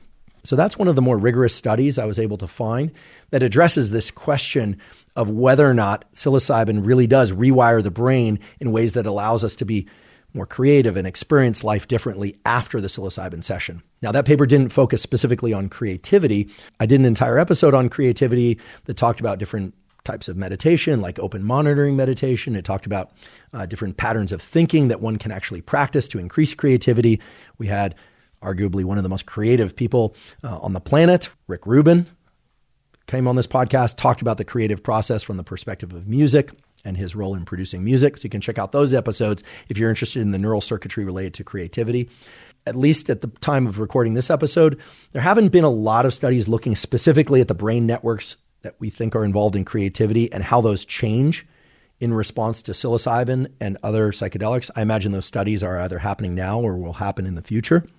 But the studies I just described, referring to the changes in emotionality and responses to music, I think provide a nice template for what's likely happening both during psilocybin journeys and after those psilocybin journeys when we talk about less hierarchical organization, more connectivity between brain areas. What it's pointing to is the fact that during the psilocybin journey, people have the opportunity to learn new relationships between different sensory and emotional states. And those new relationships seem to persist long after the psychedelic journey has been finished. And a lot of people researching psilocybin in the clinical setting think that that's one of the major reasons why psilocybin and other psychedelics can rewire our relationship to things more broadly. It allows for new learning, new contingencies. And when we look at depression, we often think, diminished mood, people now have an appetite, they're not interested in social relationships or romantic relationships, they're really struggling. And all of that, of course, is true. But another lens to look at depression through is that a lot of that thinking and a lot of those emotional states that are negative are somewhat habitual. They relate to a sort of implicit understanding and living out of the idea that A leads to B leads to C, okay? You seek out a relationship, it doesn't work out. You try a new job, you don't get the job. You get the job, it's no good. All these negative outcomes of if A, then B, then C. And it does seem that psilocybin can have this effect of invoking new patterns of learning, new considerations about what might be possible, and indeed may even lead to actual rewiring of the emotion centers in the brain with these other brain areas and vice versa in ways that eject people from the psilocybin session thinking, I used to feel this way about something, work, relationships, myself, etc., but I'm willing to consider this other possibility, or this other possibility seems at least partially true to the extent that I'm willing to go out and evaluate that. Now, here I'm speaking very subjectively, but remember, we have to tie back the subjective experiences and changes of things like music and emotion and our relationship to life and jobs and relationships back to the cell biology and chemistry of psilocybin, because ultimately it really is just a chemical activating receptors, those receptors changing networks in the brain, and the journey itself seems to be the time when all of those changes are put in motion. It's like a boulder that gets rolling. In fact, I think the best way to think about psilocybin and other psychedelics is that they initiate the neuroplasticity process, but they are not the neuroplasticity process itself. And the journey itself is not where all the neuroplasticity occurs. We know that for sure. In fact, if you want to imagine how psilocybin and other psychedelics work to change the brain, think about them as a wedge that gets underneath the boulder that is the neuroplasticity that gets rolling forward. And then think about whether or not the plasticity is adaptive or maladaptive, whether or not it actually serves you in your life on a daily basis or not, depending on whether or not you're using your conscious brain to move that boulder in a particular direction, right? Not just bulldozing through things and destroying them, but clearing a path through old, ineffective, maybe even destructive patterns of thoughts or emotions, etc. I give you that analogy because I think it more accurately captures what psychedelics like psilocybin are doing, rather than the typical discussion around psychedelics that we tend to hear, which is that, it creates plasticity and plasticity is what you want. For the next couple of minutes, I'd like to focus on some of the key and stereotype, that is characteristic experiences that people tend to have during the psilocybin journey, because there's some really interesting research on this. These are phrases that perhaps you've heard before, things like letting go, ego dissolution, feelings of connectedness. While all of that is very subjective on the one hand, those words are heard often enough and repeatedly enough in psilocybin sessions and after psilocybin sessions, along with this description of the psilocybin experience as one of the most profound of one's life, or one of the most positive, in the ideal case, of one's life, that they are worth exploring. We should also, of course, explore the so-called bad trip, the possibility that someone will have a not good time or even very frightening time while under the influence of psilocybin. So there have been some scientific studies that have explored what sorts of subjective experiences, that is, thoughts and feelings, insights that people have that relate to positive therapeutic outcomes, and more generally with the sense that the psilocybin journey was positive or maybe even tremendously positive in one's life. So while there's a century or more of writings about psychedelics that describe things like enhanced feelings of connectedness or dissolution of the ego, the loss of one's sense of self, and then the regaining of one's sense of self, and so on, there's a particular paper that describes some of those things in terms of rating scales, that is, the sorts of tests that people can take in which they answer particular questions and that link back to things like feelings of connectedness and ego dissolution that allows us to put some numbers to those experiences and to look at some of the statistics associated with those experiences. And this is really what's important about scientific studies, whether or not a measure is subjective, so someone's self-reporting how they felt or feel, or whether or not it's a measure of blood pressure or of a chemical in the bloodstream, et cetera. It's the use of numbers and statistics that allows comparison between different groups and that can be compared between studies that allows us to make some firm conclusions about what sorts of things psilocybin may or may not be doing, when it's effective or not. So the paper I'd like to highlight is entitled Quality of Acute Psychedelic Experience Predicts Therapeutic Efficacy of Psilocybin for Treatment-Resistant Depression. I'll put a link to this paper in the show note captions. But the basic contour of this paper is that they looked at subjects that underwent 2 different psilocybin sessions. One at a relatively low-ish dose of 10 milligrams of psilocybin. Again, that would be equivalent to about 1 gram of psychedelic mushrooms, more or less. And a second session involving subjects taking 25 milligrams of psilocybin, or what's roughly equivalent to somebody taking 2.5 grams of psilocybin mushrooms. Those people then answered what's called the Altered States of Consciousness Questionnaire, which allowed them to address, and here I'm paraphrasing, the quality of experiences in the 25 milligram psilocybin session. So without going into too much detail, it's often the case in these sorts of 2-session studies that subjects will take a slightly lower dose of psilocybin to familiarize themselves with the experience, and then the higher dose that leads to the more intense experience. Intense meaning a bigger, more intense peak, a longer session overall, greater distortions in emotionality and perceptual experience, all the stuff we talked about before.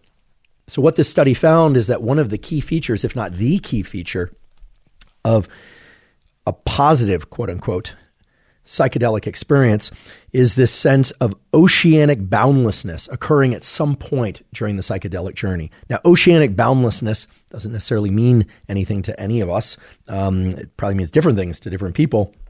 It's this idea that one is experiencing something extremely unusual, even mystical, kind of beyond this world and one's normal experience, but that it's not aligned with any specific outcome in the moment. It's not directly attached to any one feeling or memory or thought process. It's this, I think it's a little bit tough to describe because I can guarantee you I'm not on psilocybin or any psychedelics right now. And I can only imagine that you're not, although some of you might be. I can't even imagine what this podcast would be like for somebody on psilocybin at this moment. But in any case, oceanic boundlessness, a feeling of the experience being mystical and not really heading in any one particular direction, just a feeling of massive connectedness with one's environment, both in the room and session, perhaps with the guides, with oneself, with one's past, with one's present, people outside the room, with the entire world, maybe even the universe, that sort of thing. The intensity of that experience of oceanic boundlessness, the mystical experience, seems to be positively correlated with positive therapeutic outcomes, that is, relief from major depression. Now, during the psychedelic journey, as we talked about before, there are a number of steps that one typically goes through. So there's the build-up to first experiencing the effects of the drug, about maybe 20 to 45 minutes into the journey or trip, then the peak.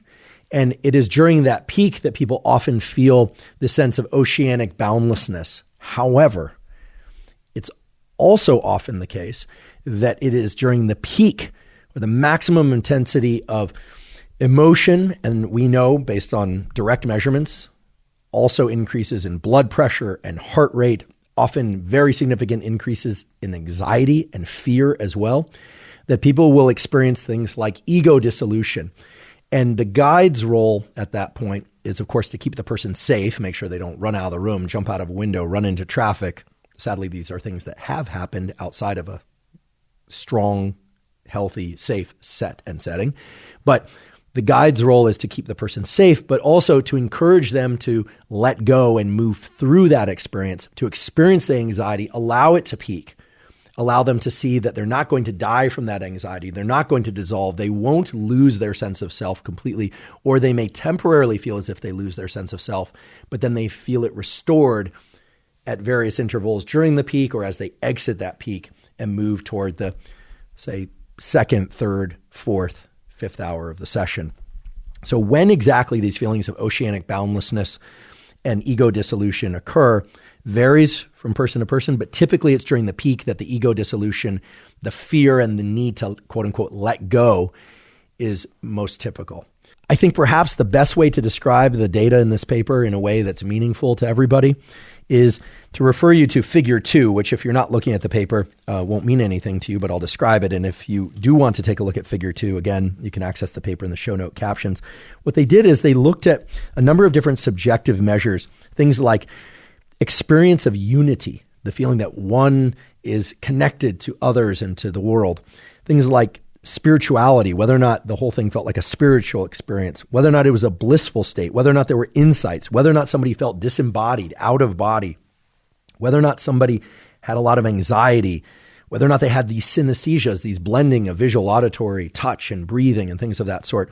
And they addressed which of those measures related to the positive clinical outcomes that were observed later after the psilocybin wore off. And while I'm not going to go point by point through each one of these measures, there's a general feature to emerge from the study, which is that the experience of unity, the sense that the psilocybin journey was spiritual, an experience of bliss at some point inside of the psilocybin journey, the sense that there were insights, that there were learnings about one's life and oneself.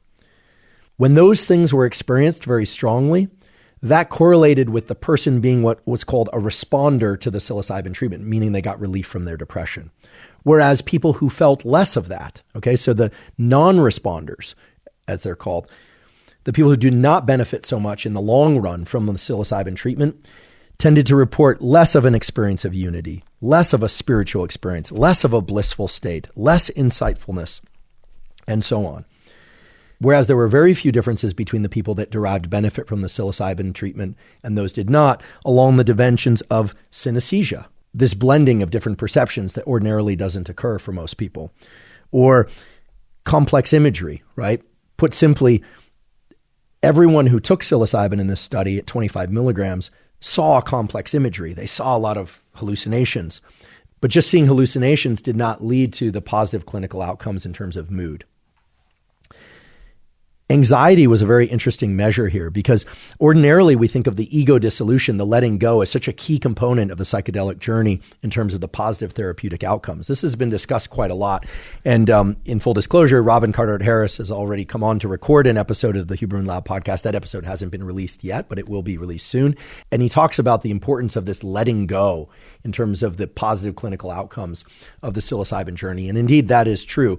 And I should also mention that Dr. Matthew Johnson from Johns Hopkins, who also runs a laboratory exploring psychedelics and their role in treating things like eating disorders and depression, et cetera, also doing incredible work, also talked about the importance of letting go during the psilocybin journey, this ego dissolution, this ability to move through the anxiety.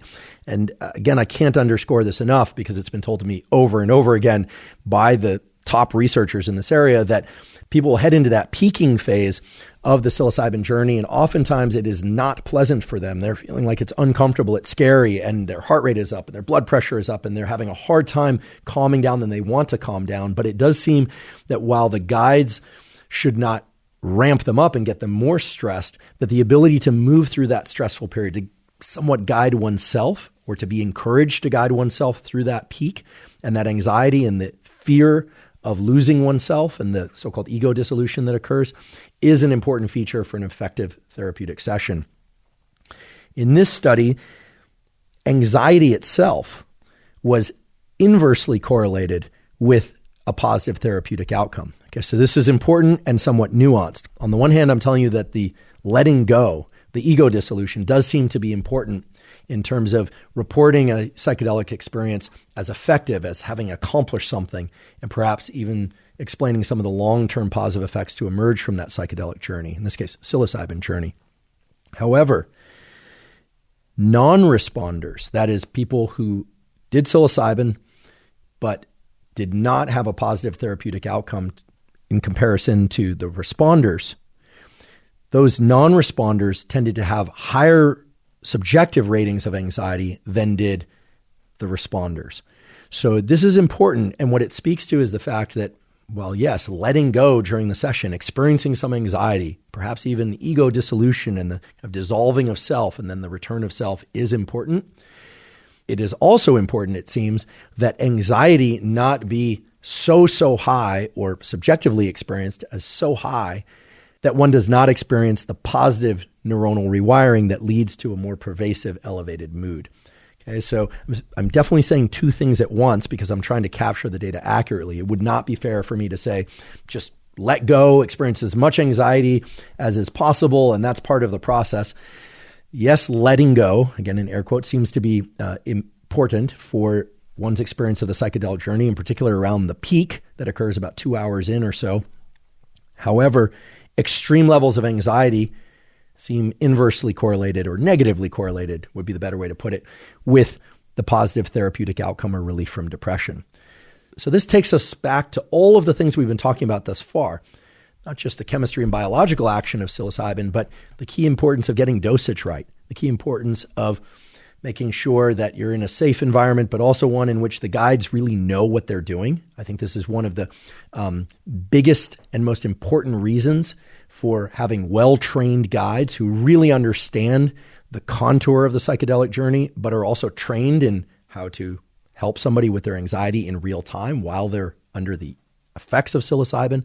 And of course, to help people integrate those feelings of high anxiety and maybe guide them back down to a calmer state during the psychedelic session itself.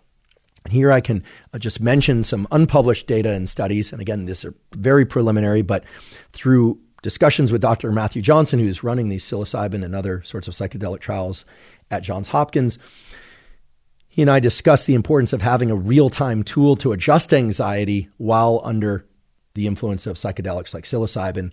And there he asked, and they've started to incorporate, is my understanding, some of the real-time respiration tools, that is, breathing tools that we know, based on work in my laboratory, Dr. David Spiegel's laboratory, can reduce anxiety very quickly in real time. And that involves the use of the so-called physiological sigh. I've talked a lot about this before on previous podcasts. So rather than explain it to you again here now, we'll put a link to the physiological sigh. I do a demonstration of it in the show note captions. I'll also link to a recent paper that we published in Cell Reports Medicine. This was a collaborative work that my laboratory did with Dr. David Spiegel's laboratory at Stanford School of Medicine, showing that the physiological sigh is among the different deliberate respiration techniques, one of the fastest and most effective ways to reduce levels of autonomic arousal, aka anxiety or stress. And Dr. Matthew Johnson's laboratory has started to incorporate physiological sighs within these psychedelic sessions as a tool that the guides can refer people to before the session begins, teaching it to them so they realize they can calm themselves down if necessary in real time. It works the first time, it works every time.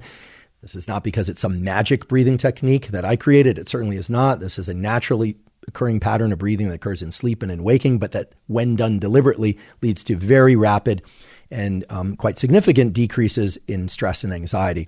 And then when people are inside of the psychedelic session, if they feel their anxiety levels are going too high, they're heading toward what might be called a quote unquote bad trip. They're starting to panic or really think they're going to have a panic attack or die. Again, the subjective experience is going to be layered on top of the physiological experience of one's heart rate being really elevated, so stress and agitation. By using the physiological sigh inside of the psychedelic session, Dr. Johnson's laboratory and I believe at least one other laboratory are starting to use breathing techniques such as the physiological sigh as a way for these people who are under the influence of psilocybin to self-direct their own calm and to bring that level of anxiety down so that they can continue to move through the peak and move through the other phases of the psychedelic journey in ways that could be most beneficial for them. So to close out the description of this really wonderful study, and by the way, it's another one from the Carhart-Harris Laboratory, about the subjective experience of ego dissolution or oceanic boundlessness, this mystical state, as so key as a component of a positive psilocybin journey. I'll just read for you the final sentence of this paper because it captures it so well. Quote, "It seems vital that appropriate consideration is paid to the importance of promoting a certain kind of experience, as the quality of that experience may be the critical determinant of therapeutic success." Now, before we move into what will be a very brief description of some of the other rewiring phenomena that psilocybin can induce, and then into some of the therapeutic applications of psilocybin as they relate to these recent, really exciting clinical trials for depression and addictive disorders and things of that sort, I just want to cue everybody to a paper that I think many people will want to take a look at in thinking about psilocybin. And I'll provide a link to this paper as well in the show note captions. This paper is entitled Therapeutic Use of Psilocybin, Practical Considerations for Dosing and Administration. And this is a wonderful paper because it really goes step by step through the pharmacology of psilocybin, of which you now understand a bit, but it goes into a bit more detail. But then it also really nicely describes the contour of a psilocybin session and what's happening at the level of chemistry, early, middle, peak, and toward the end of the psilocybin session. And then also importantly, gets into issues of dosage and translating from mushrooms to psilocybin itself to psilocin, things I talked about earlier, but in a bit more detail if you'd like to see that detail. And then perhaps most importantly, there's a section on contraindications where it points out that, of course, women who are pregnant or breastfeeding, people who have a predisposition to psychosis, those people should really avoid the use of psilocybin and other psychedelics entirely.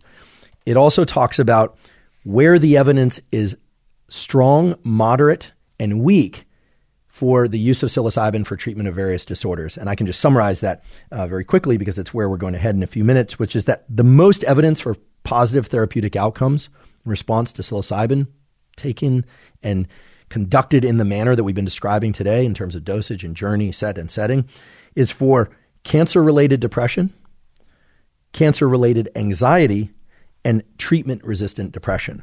That's where most of the evidence resides. There's also some evidence for the use of psilocybin journeys. And again, this is typically 1 or 2 psilocybin journeys spaced, in the cases of 2 journeys, anywhere from 1 to 2 weeks apart. And again, with all of the same contour of supports and setting that we've been talking about today. And there's some evidence for improvement in terms of outcomes in alcohol use disorder and dependence and tobacco addiction. And then finally, there's the least amount of evidence, although there is clinical trial support for relief or partial relief for obsessive compulsive disorder, cluster headaches and migraines, and demoralization due to AIDS diagnosis. Okay, so this paper has a lot of really interesting information in terms of different conditions, in terms of dosage, and again, contraindications, and what's called adverse events. What sorts of bad things can and do happen as a consequence of psilocybin and other types of psychedelic journeys, both during and after those psilocybin or psychedelic sessions. And we'll talk a bit more about this when we go into some of those clinical studies, because adverse reactions is always a key measure in any clinical study. So very soon we'll get into the more recent clinical studies related to psilocybin for the use of treating depression and some other conditions. But before we do that, I'd be remiss if I didn't talk about how psilocybin does and does not change the brain. What is and what is not known about that. In fact, when I put out the call for questions about psilocybin, many of the questions related to these issues. The first thing to understand is that a psilocybin journey is really a way to try and put that wedge under the boulder, as I described it, to try and invoke neuroplasticity of a particular kind. And in that way, it's kind of remarkable, if you think about it, that everyone has different lives, different experiences. Psychedelics, in this case psilocybin, are activating these brain networks that each of us has more broadly than they would normally be activated. These are very abnormal patterns of thinking and perceiving and experiencing our emotional and physical life, etc. And yet, so often, the outcomes are positive. Not always, but the outcomes are positive. The experience is positive, even though it might have these anxiety moments or components within them. It's very important to understand that psilocybin and the journey, while important, are not really what all of this is about. It's really about neuroplasticity. So researchers, in particular neuroscientists, are very intensely interested in understanding what sorts of neuroplasticity psilocybin creates. Because it turns out there are lots of different types or processes involved with neuroplasticity. For instance, brain networks, behavior, thinking, emotion, etc., can change because of the addition of new neurons. That's one form of neuroplasticity that's referred to as neurogenesis, the production of new neurons, most typically in the so-called dentate gyrus or other subregions of the hippocampus, a brain area involved in learning and memory. Neurogenesis in other regions of the adult human brain are exceedingly rare, and to be honest, may not occur at all. This is a debated area. We could do an entire episode about this, but for the most part, neuroscientists don't really believe that your neocortex, your striatum, your cerebellum has that much neurogenesis that's related to learning and memory of new things or new experiences. And we don't actually think that occurs as a consequence of taking psilocybin either. Now, some of you who are familiar with, for instance, the cerebellum might be saying, wait, what about granular cell proliferation in the cerebellum? Or what about the rostral migratory stream from the subventricular zone where there are neuroblasts, spitting out little new neurons that migrate into the nose to replenish the olfactory neuron population? Yes, that's all true. That does occur. It's been observed in mice. It's been observed in monkeys. And to some extent, it's been observed in humans. But it's not, again, I repeat, it is not a prominent feature of learning and acquisition of new skills, new ideas, or new emotional states. Perhaps the best supported evidence for neurogenesis underlying new thoughts, experiences, abilities, emotions, etc., is the production of new neurons in that dentate gyrus subregion of the hippocampus. And that probably does occur in humans. But neurogenesis is not really the dominant mode of changing neural circuitry in adult humans. It might be a player in adolescence, in young childhood. It is certainly a player before we are born, when we are still in utero. But then the brain is being wired up in many different ways, including the addition of new neurons and changing of connections. All this is to say that while neurogenesis is a really sticky idea and it makes great headlines, the addition of new neurons is not really the way that the brain changes under psilocybin, other psychedelics, or just generally. It's perhaps responsible for maybe 1% to 2%, and I'm being generous there, of the rewiring events that are going to be most important for all of us.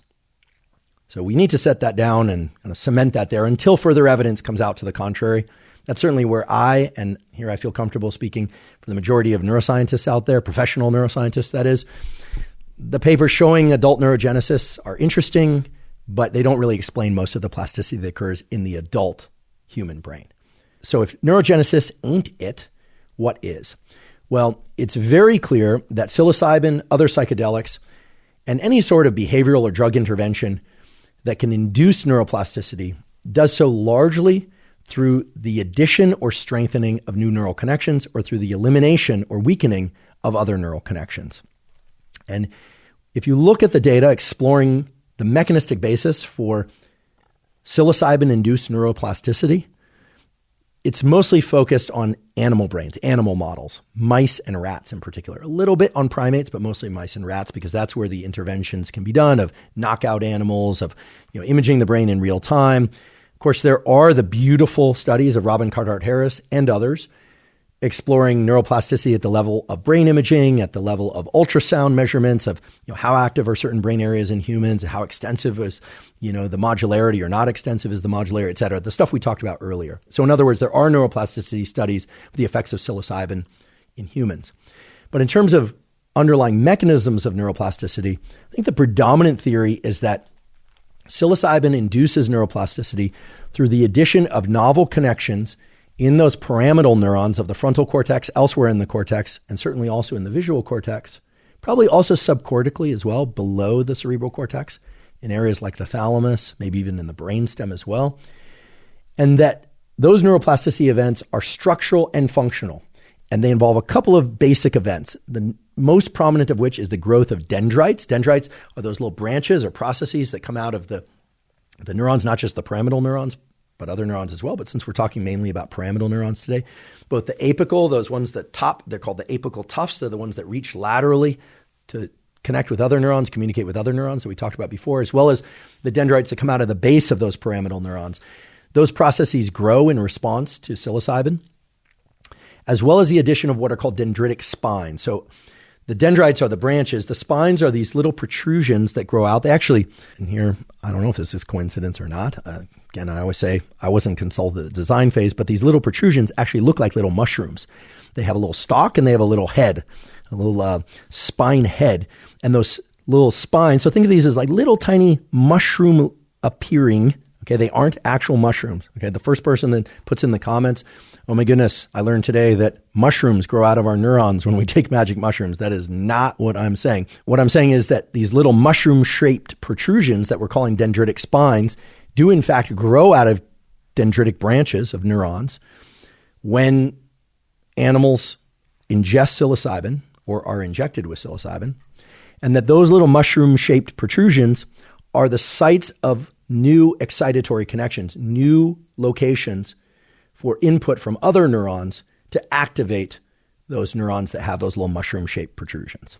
If you'd like to see examples of this, both movies and still shots, it's pretty remarkable. There's a paper that I'll provide a link to in the show note captions. This was published in the journal Neuron, Cell Press Journal, excellent journal, entitled Psilocybin Induces Rapid and Persistent Growth of Dendritic Spines in the Frontal Cortex in Vivo. So these measurements were done in the mouse equivalent, more or less, of the prefrontal cortex. There's some interesting details in this paper, for instance, that those new connections persist. So they don't just grow out during the psilocybin being active in the bloodstream and brain of the animal. They persist. Okay, so this may explain some of the persistent changes that occur in people after psilocybin journeys. They may too grow new spines. I should also mention that a reduction in the number of dendritic spines, these little mushroom-shaped protrusions in the frontal cortex neurons of humans, occurs in depressed patients. We know that from postmortem tissue. And that drugs that relieve depression, or that treatments, including behavioral treatments, that provide some relief from depression, do seem to be correlated with increases in spine growth in frontal cortex neurons as well. So this raises a very interesting idea, which is perhaps it's the growth of new connections, these new dendritic spines, in particular neurons, that's created by administration of psilocybin, that explains the relief from depression that people experience. So this is just one paper, but it's one paper of a growing body of work showing that, yes, indeed, psilocybin induces both structural and functional plasticity in the human and animal brain. It does that in the human brain at therapeutic doses of anywhere from 10 to 25, perhaps even 30 milligrams per session, 1 or 2 sessions. I should mention that the mouse studies tended to use quite high doses of psilocybin. I wasn't shocked, but I was somewhat wide-eyed for a moment to realize that most of the studies looking at changes in plasticity in the mouse brain in response to psilocybin use the equivalent of 1 milligram per kilogram of body weight, which is, if you do the math and you translate what we were talking about before in terms of dosages, I'll just spare you all the time, it's about double the sorts of dosages that are typically used in humans, maybe even triple in some cases. Now, it's often the case in animal studies because of the metabolism of animals being different, but also because seeing effects of drugs in animal studies can be difficult. They did use a dose response anywhere from 0 to 0.25 to half to 1 to 2 milligrams per kilogram of psilocybin in the study. So they had a dose response curve, but focused mainly on this 1 milligram per kilogram dosage. In any event, the point is that many of the studies that describe these pretty dramatic structural changes in the animal brain, most typically the mouse brain in response to psilocybin, use dosages of psilocybin that, if translated to humans, would be about double the human therapeutic dose. So that is something that we need to take into consideration. Nonetheless, it's very clear that in both animal studies and humans, psilocybin is inducing both structural and functional changes in brain circuitry, and that in humans, the network connectivity is being changed dramatically. We talked about those data earlier, and that the underlying basis for that might be, we don't know for sure, the addition of new dendritic spines on these pyramidal neurons that we've been talking about repeatedly throughout today's episode, although neurogenesis, perhaps, and other modes of neuroplasticity, such as the elimination of certain connections, perhaps related to unhealthy maladaptive thoughts or our feeling that a particular sad song is overwhelmingly sad. It could be the case that those sorts of things change subjectively because of the removal of neural connections. If you're going to think like a neurobiologist or scientist, for that matter, you don't ever want to think that one mechanism can explain all the effects of a given drug or a given experience. It's almost certainly likely to be the consequence of multiple mechanisms acting in parallel. And because I know there are people out there who would like to know even more about the neuroplasticity induced by psychedelics, including psilocybin, there's a wonderful review that I provide a link to in the show note captions entitled Psychedelics and Neuroplasticity, a Systematic Review Unraveling the Biological Underpinnings of Psychedelics. This review is great because it goes a step beyond just psilocybin, psilocin binding to the serotonin 2A receptor and things like brain-derived neurotrophic factor. It actually talks a lot about the intracellular signaling and exactly how neurons change their excitability patterns based on this activation of the serotonin 2A receptor. It's probably more detail than most of you out there are interested in, but if you are interested in that level of detail, this is a wonderful open access review. So a few minutes ago, I talked about where there is strong, modest, and somewhat weak, or rather I should say minimal evidence for the therapeutic use of psilocybin to treat various disorders. And across the board, it really appears that major depression and so-called intractable depression in some cases is where we're seeing the most exciting research to date. Now, keep in mind that because of the Controlled Substances Act being invoked in 1970 in the United States, and because it was only just a few years ago, really, only about 5 years ago, that psychedelics, including psilocybin, received what's called breakthrough status at the FDA, that there are now a lot of clinical trials exploring how psilocybin can impact various things like mood disorders, addictive disorders, and so on. Prior to 2018, when that therapeutic breakthrough potential was established in the United States, I think a lot of people in the so-called psychedelics community had the sense and the belief that these drugs had enormous potential, but they just weren't being explored that extensively. So I do want to give a nod to the incredible researchers such as Robin Carhart-Harris, but also Matthew Johnson, Roland Griffiths, Nolan Williams, and many others. Okay, I'm certainly not listing off everybody. That would take hours. But those researchers have really pioneered both the legal efforts and the funding efforts, and most importantly, the research efforts defining the clinical data that I'm about to describe. And here I'm going to summarize the clinical data in a bit of a top contour fashion, just giving you the kind of highlights. We will, of course, provide links to the papers if you'd like to look into it further. But I'm only giving you the top contour because I've had the great fortune of having Matthew Johnson on this podcast before. You can find that episode at hubermanlab.com. Just simply put Matt's name or psychedelics into the search function. It'll take you to that episode in all formats, or links to all formats, rather. I've also had the great fortune of sitting down recently with Dr. Robin Carhart-Harris to talk about his work at University of California, San Francisco on psilocybin, LSD, ayahuasca, and DMT as it relates to depression and other disorders. And that episode, which also will be released at hubermanlab.com and on all platforms, YouTube, Apple, Spotify, really goes in depth into these clinical studies and what those studies really look like. You know, who's in the room, whether or not people just get one dose or two doses, how far apart those are separated. All of that is covered in extensive detail in that what I found to be wonderful discussion with Dr. Robin Carhart-Harris. So if you're interested in all of the details as it relates to clinical application of psychedelics, stay tuned for that episode soon. Again, you can find that at hubermanlab.com and on all platforms.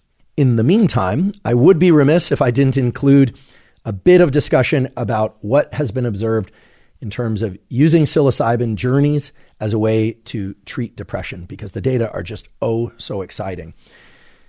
Again, these data really started to surface as the consequence of studies that were initiated around 2006 in just a few select laboratories, and then really picked up in terms of the number of laboratories and number of studies between 2018 and now. So what you'll notice is that most of the papers I'm about to describe were published in, for instance, phenomenal journals, New England Journal of Medicine in 2021, New England Journal of Medicine, November 2022, Journal of the American Medical Association Psychiatry, just very recently, 2021. So these are very recent papers.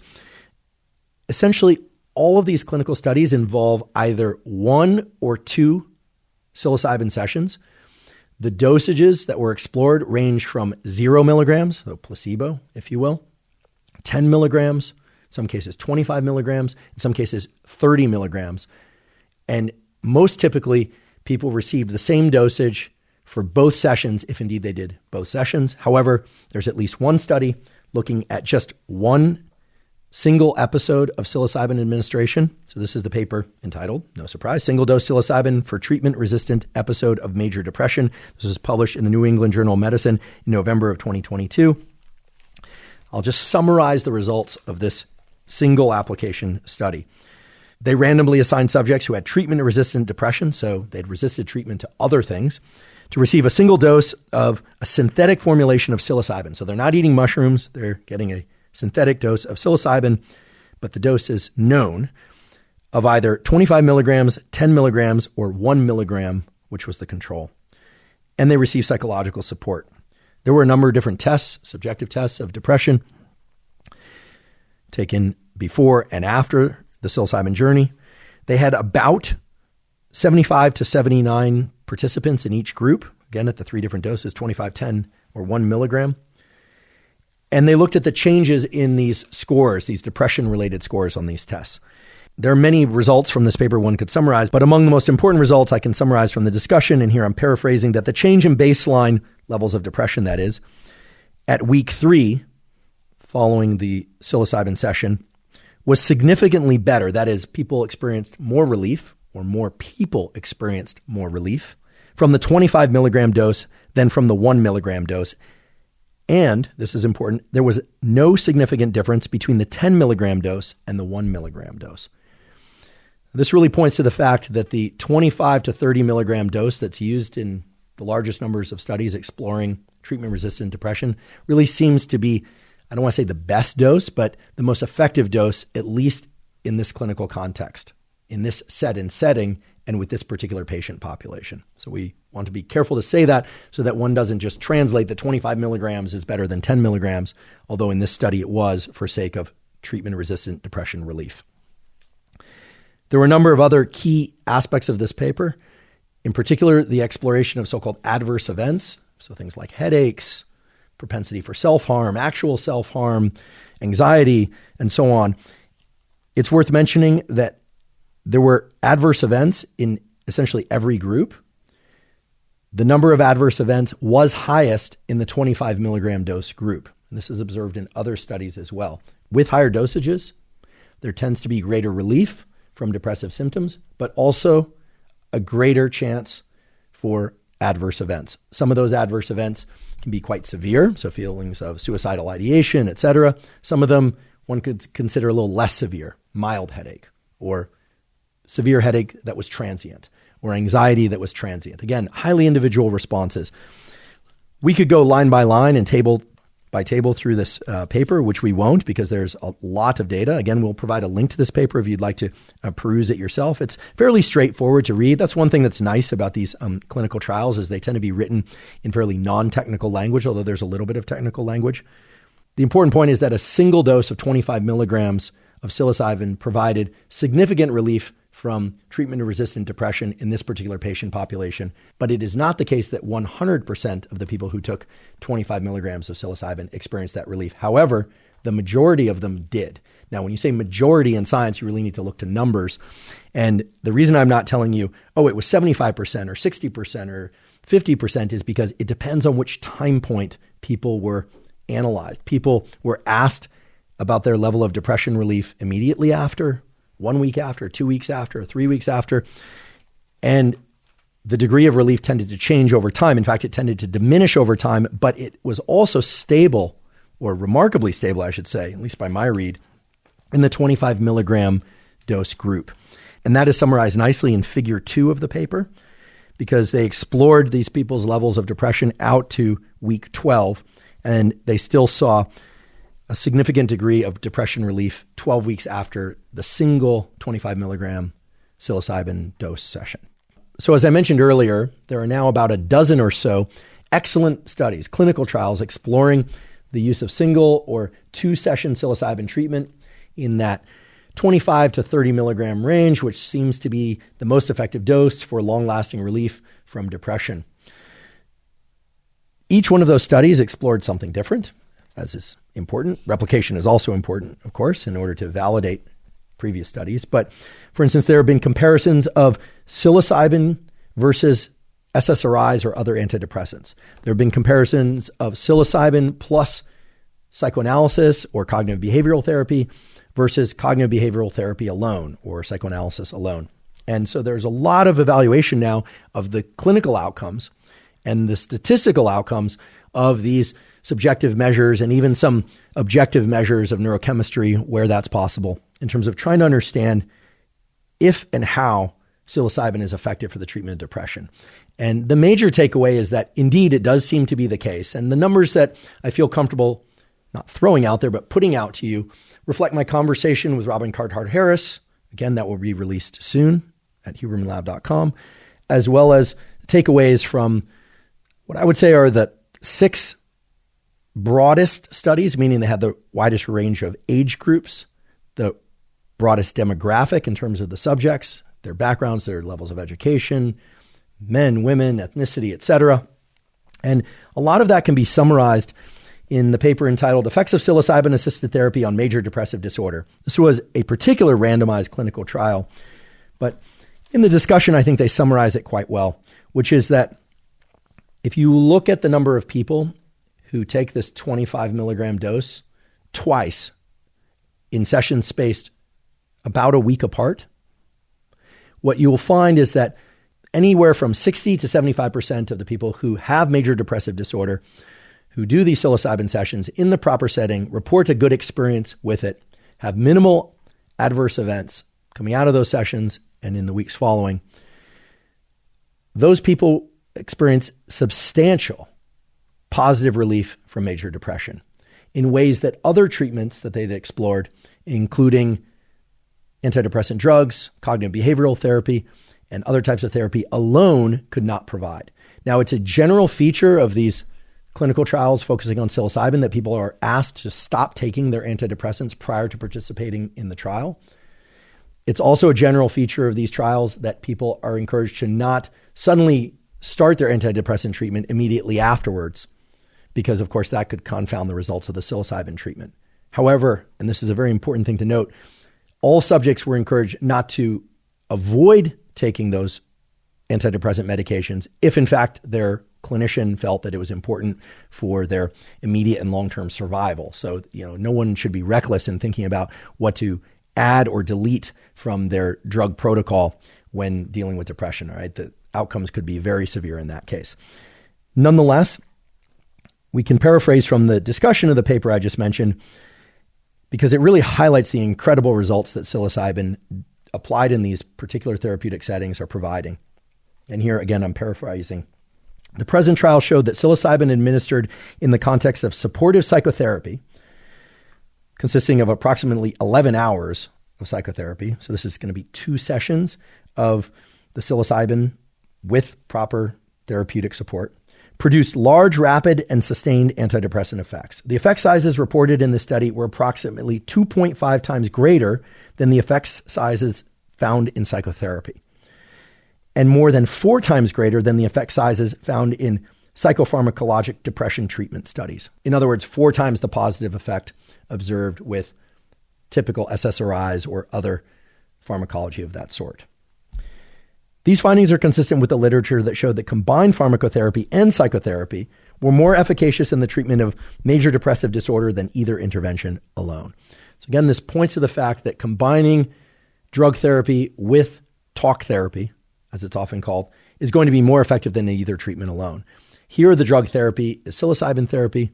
And again, please don't take the fact that in these studies, they tended to ask people to not take their antidepressant medication heading into the study as a sign that one should stop taking their antidepressant medication. Rather, I think this study and other studies like it, again, which we'll provide links to in the show note captions that are discussed extensively in the episode with Dr. Carter Harris soon to come, really point to the incredible role that psilocybin can have in creating an experience inside of the session, the journey or the trip as it's called, as well as initiating neuroplastic events, perhaps the addition of dendritic spines, maybe even some new neurons, maybe, although I don't think that's the predominant mode, but that leads to these more extensive connectivities in the brain, the so-called reduction in modular networks, enhanced activity in brain areas that normally wouldn't be talking to one another, but not doing that in any kind of haphazard way. It really does seem that the 1 or 2 sessions of psilocybin that induce these feelings of ego dissolution,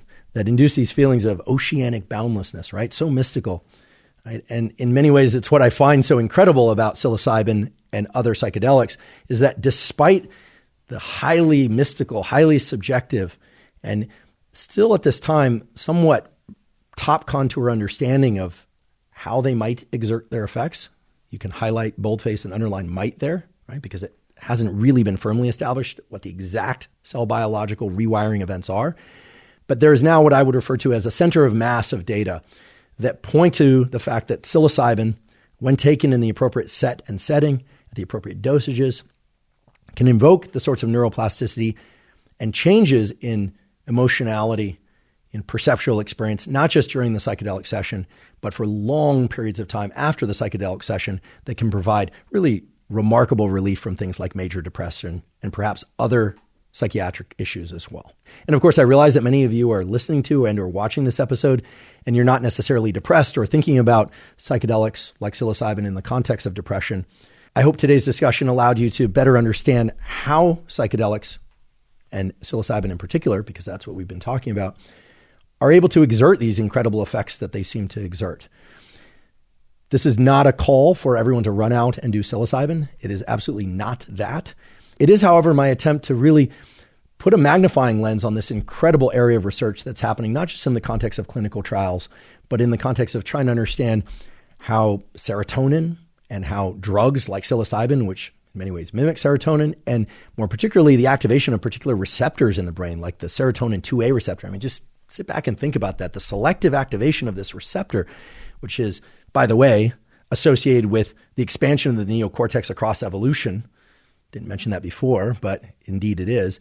How that can lead to enhanced ways of thinking, changed ways of thinking, actual learning inside of this short 4-hour or 6-hour session that we call the psilocybin journey. So as is often the case, perhaps as is always the case here on the Huberman Lab podcast, we did a deep dive into a topic. Today, into the topic of psilocybin, what it is, how it works, the different ways in which it changes brain circuitry, how it creates the experiences that we think of as the psilocybin journey, what the safety issues are, what the so-called set and setting are that can lend themselves to positive therapeutic outcomes. And in doing so, my goal was really to highlight several things. First of all, I am very excited about the potential for psychedelics such as psilocybin to provide relief for mental health issues that to date have been very hard for people to access. In addition to that, I'm just fundamentally interested in the brain and how it works and how it can change, this thing we call neuroplasticity. To me, neuroplasticity is the holy grail of the human nervous system. As far as we know, we are the animal that can have long-lasting neuroplasticity throughout the lifespan.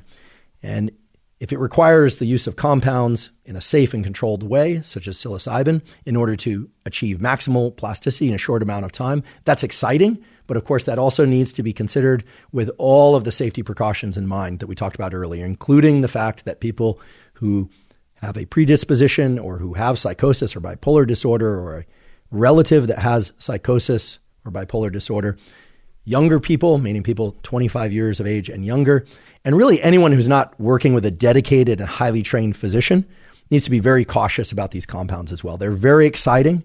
I think psilocybin is an exciting and super interesting compound for basic and clinical reasons and for other reasons as well. But they are sharp blades, as we say. And with sharp blades, you can do incredible things, but you can also cut yourself very badly. So all those considerations need to be taken to mind. So I consider the science and use of psilocybin to be an exciting but still preliminary area that I certainly am paying a lot of attention to, and I know there's a lot of excitement about. So stay tuned for the episode with Dr. Robin Carter-Harris, and we will probably revisit psilocybin, and we will certainly revisit the other psychedelics and non-classical psychedelics, including LSD, DMT, 5-MeO-DMT, ketamine, MDMA, mescaline, and all the rest in future episodes as well.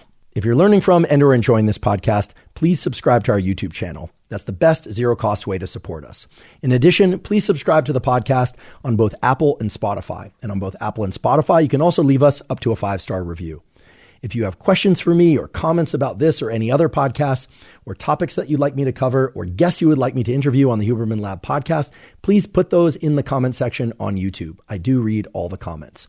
In addition, please check out the sponsors mentioned at the beginning and throughout today's episode. That's the best way to support this podcast. Not so much during today's episode, but on many previous episodes of the Huberman Lab podcast, we talk about supplements. While supplements aren't necessary for everybody, many people do derive tremendous benefit from them for things like enhancing the quality and duration of their sleep, for things like improving focus, and for hormone augmentation, and much more. The Huberman Lab podcast is proud to have partnered with Momentous Supplements. If you'd like to learn more about the supplements discussed on the Huberman Lab podcast, you can go to Live Momentous, spelled O-U-S, so livemomentous.com/Huberman. If you haven't already subscribed to our Huberman Lab podcast Neural Network newsletter, the Neural Network newsletter is a completely zero-cost newsletter that includes summaries of podcast episodes and summaries of protocols, things like a toolkit for improving your sleep, a toolkit for improving focus, toolkit for neuroplasticity, toolkit related to deliberate cold or deliberate heat exposure, to fitness, to flexibility, and much more. Again, all zero cost. Simply go to hubermanlab.com, go to the menu, scroll down to newsletter and provide your email.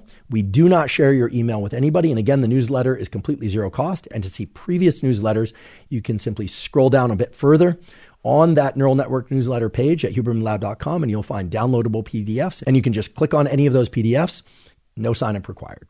And if you're not already following me on social media, it's Huberman Lab on Instagram, Twitter, Facebook, and LinkedIn. And on all those places, I discuss science and science-related tools, some of which overlaps with the content of the Huberman Lab podcast, but much of which is distinct from the content covered here on the Huberman Lab podcast. So again, it's Huberman Lab on Instagram, Facebook, Twitter, and LinkedIn. Thank you once again for joining me for today's discussion all about psilocybin. And last but certainly not least, thank you for your interest in science.